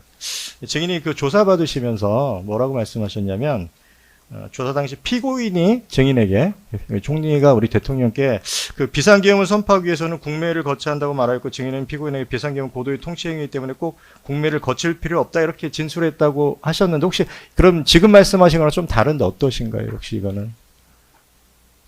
아니 그러니까 무슨 아까 말씀한 것처럼 뭐 행안부 편람대로야 안 하지만 그래도 헌법에 있는 거는 해야죠. 그 네. 정도는 갖춰야 뭐 이 계엄의 선포에 대한 여러 가지 뭐 실체적 절차적 요건이 하나의 또 사법 심사의 대상이 안 되는 통치행위라는 뭐 그런 거라 하더라도 국무회의는 거쳐야 되는 거 아니겠습니까? 어쨌든 요 진술과 좀 지금 실제로는 다르게 그때 이렇게 말하시거나 행위하셨다는 그런 말씀이시네요, 그죠? 예. 그러면 제가 어디서 그런 제가 진술했다고요? 요 조서에 이렇게 정리가 돼 있어서 한번 여쭤봤습니다. 저희가 실은 아까 이제 말씀하신 거랑 좀 달라서 이렇게 네. 어쨌든 그 기억과 다른 그런 내용이시라는 네. 거죠. 어쨌든 뭐 네네. 조서는 네. 하여튼 뭐 제가 글자를 좀 크게 키워달라고 그러는데 조서가 처음에 아주 엉망으로 돼 있어가지고 질문부터 막 고치고 달면서 한 7시간 조사했으면 한 7시간 이상 조서를 고치고 읽고 막 했기 때문에 법정에서 그거는 다 저기 내용 부인할 사항들입니다. 그 10에 지금 다항 물어보겠습니다. 다항. 그 역시 그 피고인께서 그 지금 조사받은 진술한 내용입니다. 5,995쪽이고요. 여기 보면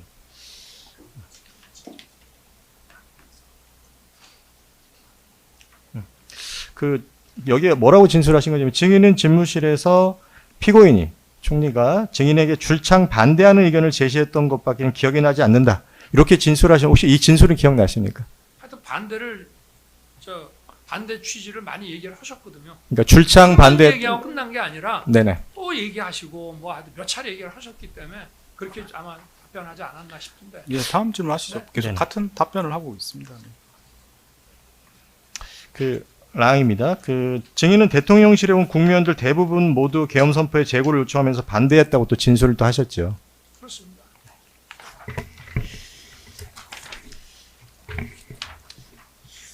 그 증인은 원래 마항입니다. 9시 30분에서 10시경 선포를 하시려고 하셨는데 국무위원들 출석이 늦어져서 비상계엄 선포가 늦었다 이렇게 진술하신 사실도 있죠. 예. 그런 것 같습니다.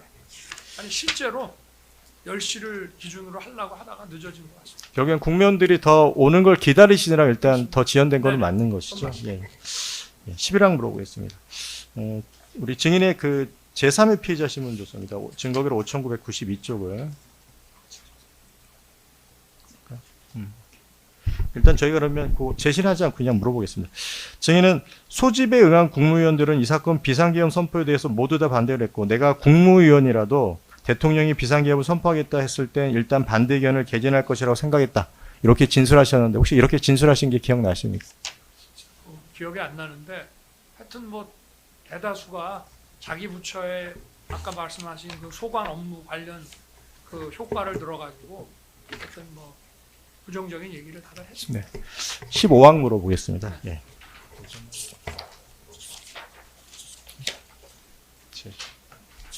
그 제2회 피해자 신문 조서, 예. 증거기록 3451쪽 제시하겠습니다. 증인은 그 총리인 피고인에게도 최상목 부총리에게 이제 메모를 주셨는데 그 총리인 피고인에게도 이 메모와 비슷한 문건을 교부한 사실이 있느냐는 그런 질문에 대해서 조사받으시면서 총리에게는 메모를 장관이 줄 수 없고, 그러니까 김용훈 장관이 줄 수 없고 이게 격이 안 맞으니까 나를 통해서 주었을 텐데 나는 피고인에게 위와 같은 문건이나 메모를 준 기억이 없다 이렇게 진술하셨는데 네. 이 진술이 사실입니까? 저는 그렇게 기억하고 있습니다. 그 다음에 17항 물어보겠습니다. 비상계엄 해제 공부에 관련된 겁니다. 증인은 왜냐하면 제가 네네. 그 최상목 장관이 뭐 하여튼 누구한테든 받았다는 그 문건이 있잖아요. 그 문건이 언론에 보도가 됐는데 그 당시에는 이미 김용현 장관이 저 검찰에 출석을 하고 뭐 긴급 체포되고 뭐 구속이 되고 막 이래가지고 어디 확인할 데가 없었어요. 이게 도대체 무슨 뜻인지. 그래서 제가 헌재에서 물어본 것 같습니다. 네. 그러니까 전 그렇게 말하는 게 아마 제 기억대로 어쨌든 답변하지 우리 않았겠나. 증인께서 총리에게 특별하게 별도의 문건을 준 기억은 없으시다는 거죠. 네. 저는 그렇게 생각합니다. 예, 17항 물어보겠습니다. 그 비상계엄 해제 공무에 관련된 겁니다. 증인은 2024년 12월 4일 01시 02분경 새벽 1시 2분경에 국회에서 이 사건 비상계엄 해제 요구안이 가결된 사실을 알고 있죠. 그 20항입니다. 증인은 국회의 비상계엄 해제 요구안 가결 통지가 국회에서 이제 통지를 정부에 하는 이게 대통령실에 새벽 02시 05분경 그 도착한 사실 혹시 알고 계십니까? 그거는 모르고요. 그냥 TV 화면을 켜놨는데 저 계엄 해제 요구 결의안 가결 이렇게 딱 뜨니까 제가 국방장관하고 계엄사령관을 우리 방으로 부르려다가 바로 옆에 바로 국방부가 바로 옆 건물이고 거기 지휘 작전 통제실인가 옆에 있는데 뭐 늦은 시간에 늘 고생하니 격려나 해주고 저거 하자 해서 제가 글리 바로 건너갔거든요. 알고 있었죠. 공식 통보받기 전에. 전 통지의 시점은 모르고 어떤 통지가 모르죠. 오신 사실은 통지가 온 사실 자체는 모릅니다. 그것도 모르십니까? 그냥 네. 뭐 언론에 났으면은 계엄 해제 결의가 난 거로 생각하고 이제 후속 조치를 해야죠. 네, 알겠습니다. 저희 그 증거수무 564의 실황조사서를 제시하겠습니다. 증거기록 2128쪽입니다. 그 당시 총리였던 피고인과 그 비서실장이었던 정진석 실장이 그 다음날 12월 4일날 새벽 02시 32분경 그 대통령 집무실로 이제 들어간 것이 CCTV상 확인이 됩니다. 뭐 오셨던 예. 같이 그때 오셨는지는 모르지만 하여튼 두 분이 이렇게 따로따로인지 어떤지 모르지만 하여튼 방에 들어온 일단은 두 분이 같이 왔는지 따로 왔는지 모르겠지만 피고인과 정진석 실장이 왔던 건 기억이 나고 그때 와서 네. 우리 증인에게 일단 증인이 계엄 선포를 하셨기 때문에 증인에게 이 사건 비상계엄을 이제 해제해야 된다. 국회에서 네. 해제 의결이 됐으니까 그렇게 건의한 사실이 있죠. 그래서 제가 당연히 그렇게 할 거라고 얘기했죠. 그러니까 어떤 그런 건의도 했고 증인도 그렇게 말씀하셨다는 네. 거죠. 네. 왜냐하면 제가 국방부의 저 작전 통제실에 가서 저 장관하고 계엄사령관한테도 자 국회에서 해제 결의가 났는데 이제 해제를 하려 하는데 별도 의견 있냐? 별도 의견이 없다는 식으로 해서 그럼 해제할 거다. 그렇게 하고 왔는데 그런 얘기를 하니까 제가 뭐 반대도 안 하고 당연히 그렇게 한다고 했습니다. 네, 다음은 생략하고 22일에 가항을 물어보겠습니다.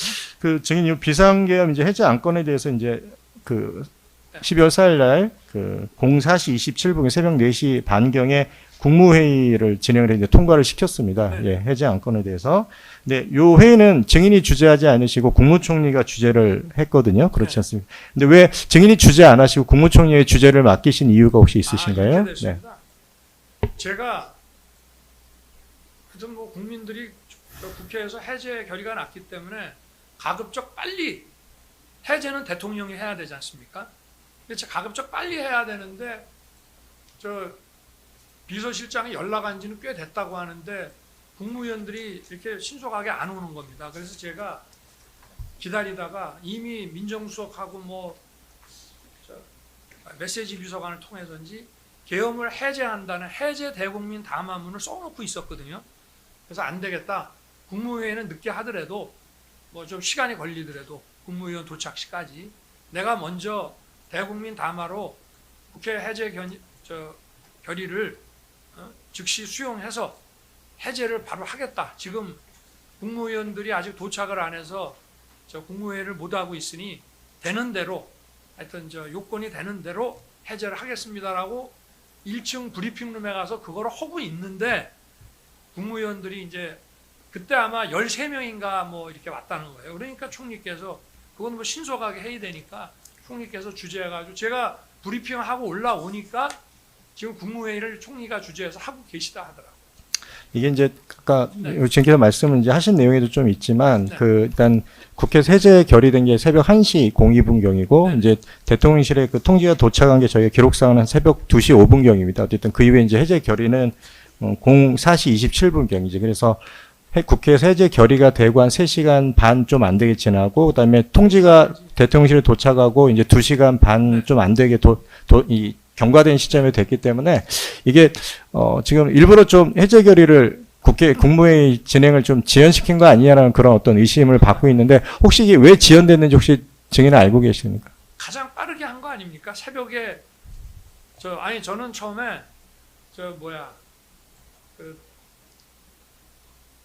하여튼 국무위원이 오고 있다 하니까 오는 대로 하려고 이걸 다 문건을 만들어 놓고 있었거든요. 해제 담화문을 만들어 놓고 있는데 그 담화문 가지고도 이제 국회법을 좀 보고 또 뭐 검토도 했습니다. 국회 그 결의 과정에 미비한 점이 있더라도 수용하겠다로 할 건지 아니면은 그냥 그런 거 없이 할 건지 그 검토하다가 담화문을 다 만들어 놓고 있었기 때문에 그거는 뭐 절대.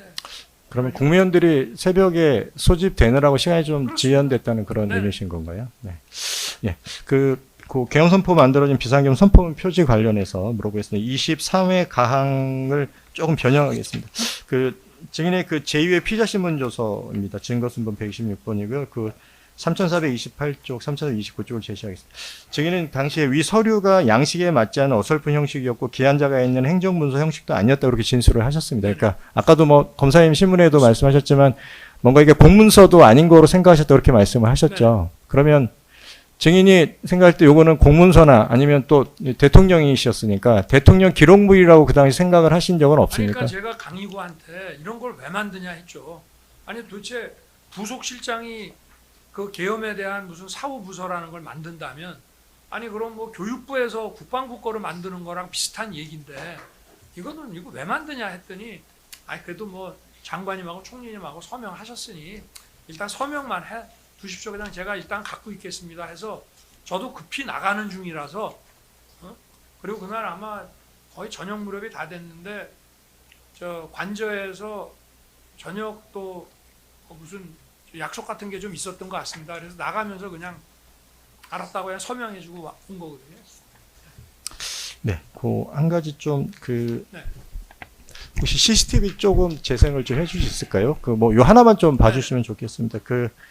오영주 장관 도착한 이유니까 22시 16분부터 주신문 29항 관련된 건데요. 잠깐만요.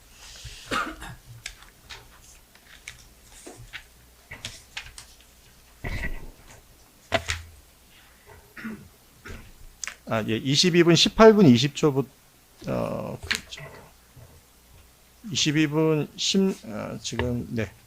22시 16분 29초부터 22분 18분 32초까지 이제 나오셔가지고 계엄 선포 전에 국무위원들하고 쭉 지금 뭐 이렇게 같이 모여 있는 상태이고요. 좀 빨리 지내셔도 될 것 같습니다. 좀 그래서 이제 뭔가 증인이 국무위원들의 쭉 이야기를 하시고, 그죠? 그러다가 그러니까 저게 아직 국무회의 시작 전인가요? 아니면 국무회의 시작이 저 때가 국무회의가 시작이 된 거로 지금 일단 11명의 국무위원들이 지금 그러니까 이제 저게 착석해 있는 국무회의가 시작이 상태로 된 거네? 봅니다. 예, 예. 제가 23분에 뭐 내려갔나 그랬으니까 그죠?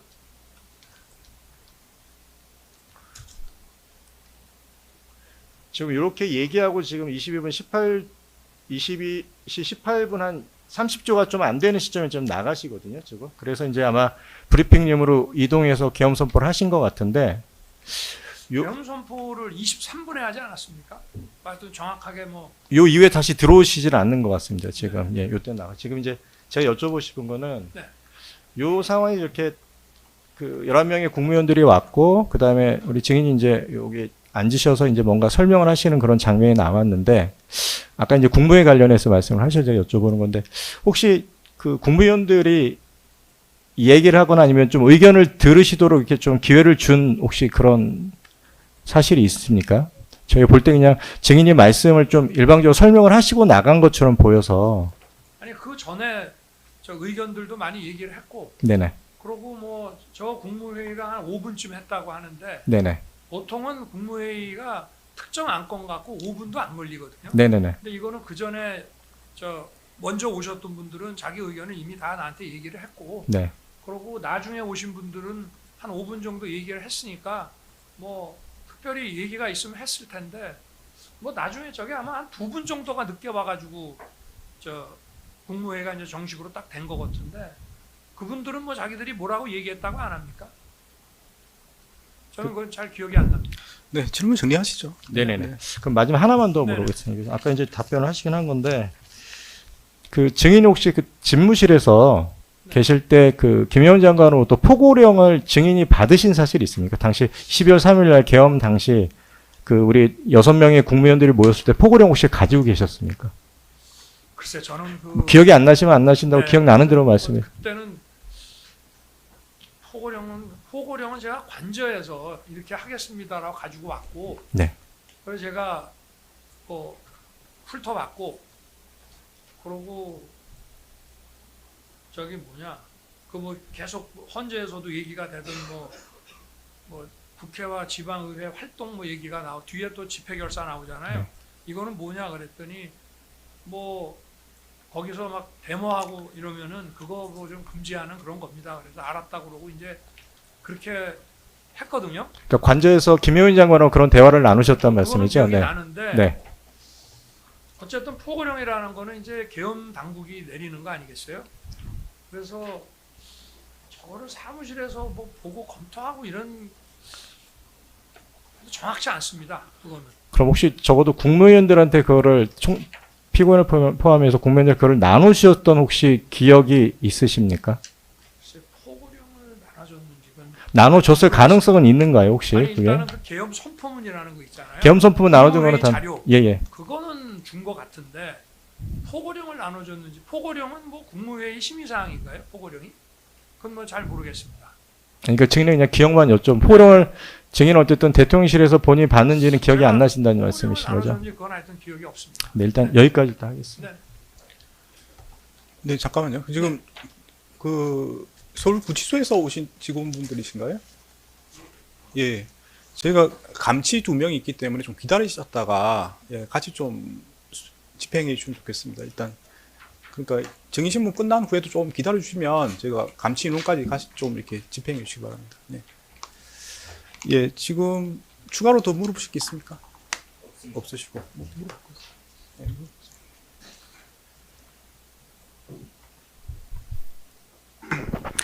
저 증인 제가 몇 가지만 좀 여쭤보겠습니다. 그 12월 3일 비상계엄 선포할 때 국무회의가 필요한 거 원래부터 알고 있었다라고 말씀하셨는데 그러면 그 총리인 피고인을 대통령실로 부를 때 나머지 국무위원들도 좀 여유롭게 불렀으면 뭐 22시경에는 원래 계획대로 선포할 할 수 있었을 것으로 보이는데요. 근데 그렇게 미리 부르지 않고 뭐 피고인이 온 다음에 좀 뭐 여러 가지 다른 사람들과 논의를 한 다음에 나눠서 부른 이유가 어떻게 됩니까? 아까도 이제 말씀을 드렸지만 그거를 뭐 총리님이나 이제 얘기를 하면 총리께서도 또 아랫사람 통해서 연락을 하실 거고 그렇기 때문에 그럴 거면 주례 국무회의 하듯이 해야 되는데 아예 근데 그거는 사전에 이제 비상계엄을 선포하기 전에 비상계엄 선포한다는 얘기가 나올 수가 있거든요. 왜냐하면 야심한 시간에 전부 들어간다고 할까봐 그래서 그 국무위원들을 연락하고 대통령실에 오는 과정도 대통령실에 간다고 절대 누구한테 알리지 말고 들어오시라 하고 대통령실에 들어오는 이 과정도 경호처를 통해서 보안 손님으로 해서 별도 문으로 해서 이렇게 들어오시게 보안 조치를 했기 때문에 그렇게 했습니다. 지금 말씀이 일단 총리를 불러서 총리를 통해서 다른 국무위원들을 부르게 하셨다는 얘기인가요? 아닙니다. 뭐 총리께서도 전화할 수 있지만 하여튼 저 한 분 한 분 다 이렇게 보안 손님으로 모시기 위해서 이렇게 따로 연락을 했습니다. 혹시 비상계엄 선포하면 네. 증인은 대통령이었고 피고인은 총리였는데 서로 어떤 역할을 수행하게 됩니까? 그러니까 그 비상계엄이 사실 그 제가 누누이 얘기했지만 어떤 정무 계획이 전혀 없습니다. 이후에 뭘 어떻게 할 건지에 대해서 검찰이나 뭐 특검도 조사를 많이 했지만 이 선포 후에 무슨 정무 계획 프로젝트를 가지고 한다는 거에 대해서 아무 나온 게 없고요. 다만 저는 이게 지금 국정이 완전히 마비된 상태라고 판단을 했고 그리고 감사원장까지 이제 탄핵을 하는 마당이 됐기 때문에 이거를 좀 국민들에게 이 상황에 국가의 이런 비상 상황이고 상황의 심각성을 알려야 되는데 대국민 담화 정도로는 이게 약하다고 해서 이런 비상 조치를 한 거지. 그리고 그 와중에 선관위에서는 그 1년 전에 국정원에서 검토를 했는데 점검을 했는데 거기에 뭐 비밀번호도 1, 2, 3, 4, 5에 방화벽도 안 돼 있고 또 지금 말씀 중에 그런 죄송한데 상황이었기 요지만 때문에 말씀해 주십시오. 그랬습니다. 네. 그러니까 계획이 없었다 이 계획이 말씀입니까? 없었습니다. 근데 특별히 뭐 총리와 저 사이에 뭐 업무 분담하고 할 그런 것이 전혀 계획된 게 없었어요.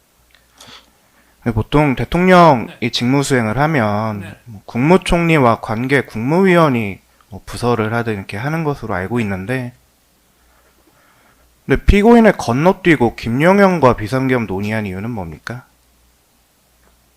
그러니까 준비를 시켜야 되는데 예를 들면 이제 뭐 계엄 선포 담화문이라든지 뭐 이런 것들을 좀 해야 되는데 제가 그거를 총리를 통해서 할 수는 없고요. 그래서 국방장관이 합참 근무를 많이 했기 때문에 합참 계엄과에 또 자료들이 있을 테니까 장관이 이거는 남 맡기지 말고 직접 해가지고 좀 준비를 하라고 시킨 겁니다. 총리를 통해서 할 수 없다는 이유가 어떻게 됩니까? 총리께서 그런 문안을 직접 만드시고 할 수는 없고 누구한테 맡기거나 하면은 저도 그래서 민정수석실의 법률비서관실조차도 제가 관련 법령 검토 같은 거를 디테일하게 못 시켰지 않습니까? 그 추가로 온 국무위원들 뭐 송미령, 최상목, 조규용 뭐 장관들 등등이 있는데 네. 그 증인이 직접 한 명 한 명 골랐습니까? 글쎄 그걸 뭐 골랐다기보다 하여튼 생각나는 대로 연락이 가능한 사람 또 좀 전화해보고 이게 전화해보고 뭐 왜 부르네 왜 들어갑니까 지금 시간에 막 이러면 좀 이따 전화 드리겠습니다 이렇게 해가지고 자연스럽게 그냥 올 수 있는 사람 위주로 보안 유지가 중요했기 때문에 그렇게 해서 연락이 된 거로. 그 누굴 부르기로 했는지 아니면 불렀는지에 대해서 피고인 총리에게 얘기한 적 있습니까? 글쎄 뭐 하여튼 생각나는 대로 저 국무회의 요건을 맞추는데 필요한 사람들을 연락을 했습니다. 네. 원래는 이거 하려고 그러면은 주례거치 하려고 그러면은 카톡이나 이런 거로 일시에 쫙 알리면 되는데 그렇게 하기 어려웠기 때문에 그렇게 했습니다. 그 강의구가 국무회의 끝나고 뭐 백지 용지에다가 국무위원들 서명을 받아서 나중에 행안부로 보내려고 했다. 아까 이렇게 말씀하셨는데 뭐 누구한테 뭐 권유나 뭐 이런 걸 받았다고 했습니까? 강의구가? 아니요, 강의구도 공무원 생활을 오래 했기 때문에 뭐 행안부에 참석자 명단을 알려주려고 하면 그래도 서명 받아가지고 참석한 사람들이 이렇게 참석했다는 서명을 받으면은 그렇게 해서 붙여서 보내주는 게 자기는 맞다고 생각하고 그렇게 한 거로 알고 있습니다. 나중에 비상계엄 선포문에 서명 요구할 때도 강의구 씨가 선포문에 예, 뭐 그 총리와 김용현 장관이 이미 서명했기 때문에 대통령도 서명하시죠. 세 네. 명이 이렇게 뭐 예. 부서 형식 같이 이렇게 한 거 말이죠. 네. 네, 그것도 뭐 누구의 지시를 받았다거나 뭐 권유를 받았다거나 이런 얘기는 안 했습니까? 그런 얘기가 전혀 없었습니다. 그래서 제가 아까도 말씀드렸지만 이걸 왜 이런 걸 네가 하냐. 근데 뭐 그냥 서명해 주십시오 해서 저도 막 나가는 입장에서 하여튼 사인해주고 나왔습니다. 뭐 서명해주면 뭐 어떻게 쓰겠다 이런 얘기는 안 그런 얘기도 했습니까? 없었고요. 제가 그냥 갖고 있겠습니다. 장관하고 총리께서 이미 하셨으니 대통령도 그냥 좀 서명해 주십시오. 그래서 나가면서 제가 서명하고 나왔거든요. 아까 스쳐가는 얘기로 네. 뭐 피고인이 옛날 계엄을 생각하고 반대한 것 같다 이렇게 말씀하셨던 것 같은데요. 그래서 국무위원들이 다 그런 식의 생각을 좀 가지고 있는 것 같아서요. 네. 옛날 계엄이라는 게 뭡니까? 좀 아무래도 군이 뭐 한 몇만 명 투입이 되고 뭐 이런 옛날 계엄이라는 게 이제 뭐 집회 시위 같은 게 막 일어나고 그런 게 막 저 사회 혼란을 야기하고 하면은 대단위로 막 군이 투입돼 가지고 하는 그런 계엄들 이제 저희만 해도 학교 다닐 때 그런 거를 이제 봤기 때문에 그런 거를 이제 생각하시는 것 같아서 이제 제가 하여튼 걱정하지 말라는 취지로 저는 얘기를 했습니다. 그럼 이번 계엄은 옛날 계엄과 다르다 이렇게 설명하셨습니까? 글쎄 그거는 이제 곧 알게 될 거고 제가 걱정하지 말라는 취지. 뭐 예를 들면 우방국 문제나 뭐 금융시장 문제 그러면 그냥 걱정하지 말라고 했지. 뭐 이거 어차피 이거는 오래 못 가는 거니까 걱정하지 마. 이런 얘기는 어차피 좀 있으면 알게 될 텐데 그리고 그걸 미리 얘기하는 것은 그 상황에서는 좀 적절하지 않았기 때문에 걱정하지 말라 이런 취지로만 얘기했습니다. 그럼 총리나 다른 국무위원들이 어떻게 걱정을 안 하냐, 왜 걱정을 안 해도 되냐 이렇게 안 물어봤습니까? 글쎄 뭐 그렇게까지 뭐 질문을 한 기억은 없습니다. 저한테. 네, 국회에서 비상계엄이 해제된 이후에 네. 증인이 비상계엄 다시 하면 된다 이렇게 말한 적이 있습니까? 비상계엄을 어떻게 다시 하겠습니까? 저는 그게 진짜 말이 안 된다고 생각합니다. 그렇게 말한 적이 없습니까? 네. 네, 더 물어볼 게 있습니까? 저 증인 제가 한 가지 빼먹어서 한 가지만 추가로 여쭤보고 끝내겠습니다. 그 추경호 원내대표랑 통화하셨다고 아까 말씀하셨죠? 그래서 상의를 미리 못해서 미안하다 이렇게 얘기했다고 하셨는데 맞나요? 그런 취지로 얘기를 했습니다. 그럼 추경호는 뭐라던가요? 뭐 거기도 제가 오래 안 갈 거니까 걱정하지 말라는 하여튼 뭐 이 계엄에 대해서는 걱정하지 말라는 이제 사전에 얘기 못해 미안하고 여기에 대해서 하여튼 너무 걱정하지 마라 내가 하여튼 잘 하겠다 그런 얘기를 했고 그런 것 같습니다. 그러고 뭐 이제 여야 무슨 원내 협상 진행하고 했던 뭐 그런 얘기들도 좀 하고 그랬던 것 같습니다. 추경호가 걱정하고 있었습니까? 아니 제가 그렇게 얘기를 했죠. 네. 이게 왜냐하면 이제 계엄이라고 하니까 또 정치인들은 또 뭐 자기들이 어떻게 되는지 뭐 이런 걱정 혹시 조금 할 수 있지 않겠습니까? 그래서 그런 얘기를 제가 한 것 같습니다.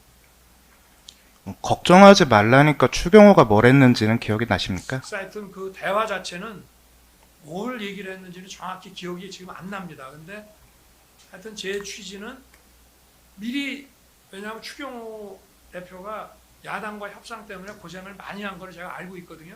수시로 통화를 했기 때문에. 그래서 거기에 대한 제가 하여튼 미리 얘기 못해서 미안하다 하면서 뭐 대화를 좀 한 것 같습니다.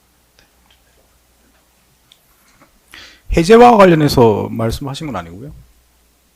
해제 결의, 국회의 비상경 해제 결의에서 말씀하신 건 아닙니까? 해제 결의는 뭐 제가 처음에 시작할 때도 장관한테 제가 말씀드린 건 추경호와 네, 그렇기 통화를 때문에 할 때 추경호하고 무슨 해제 얘기를 특별히 한 거 기억은 없는데요. 기억이 없습니까? 네네, 해제 관련한 얘기는 없는 것 같아요. 추경호 의원 말고 다른 의원과 통화한 적 있습니까?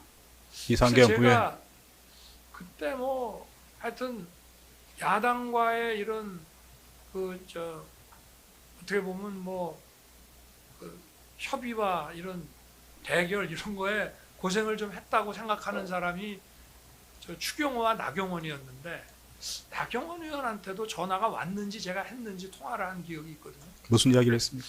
그건 뭐 정확히 기억이 안 납니다. 하여튼 나경원도 뭐 하여튼 고생하는데 이런 거를 미리 하여튼 알려주지 못해서 미안하다라는 취지의 얘기를 하지 않았나 싶습니다. 근데 그 통화 시점이 사실은 비상계엄 후에 네네. 아주 그렇죠. 급박한 상황인데 그때 전화를 해서 고생이 뭐 방에서 이제 다들 가고 네. 제가 방에 이렇게 혼자 있으면서 그때는 뭐 이렇게 방에 사람도 없고 뭐 이렇게 좀 정신없고 이런 상황이 아니었어요. 그러니까 뭐 어떻게 말씀하시는지는 증인이 네. 말씀하시면 되는 건데 네. 그 당시 상황이 이렇게 뭐 일반적으로 보면 급하다고 볼 수도 있는데 네. 그 상황 안에 전화해가지고 고생이 많았다 이런 취지로 말씀하셨다는 건가요? 그렇습니다. 네, 뭐 그때 뭐 특별히 저도 할 일이 없었거든요. 그 당시 상황에서는. 없으시면 마치겠습니다. 네, 마치겠습니다. 네, 증인 신문 마치겠습니다. 돌아가시면 되겠습니다. 네. 네.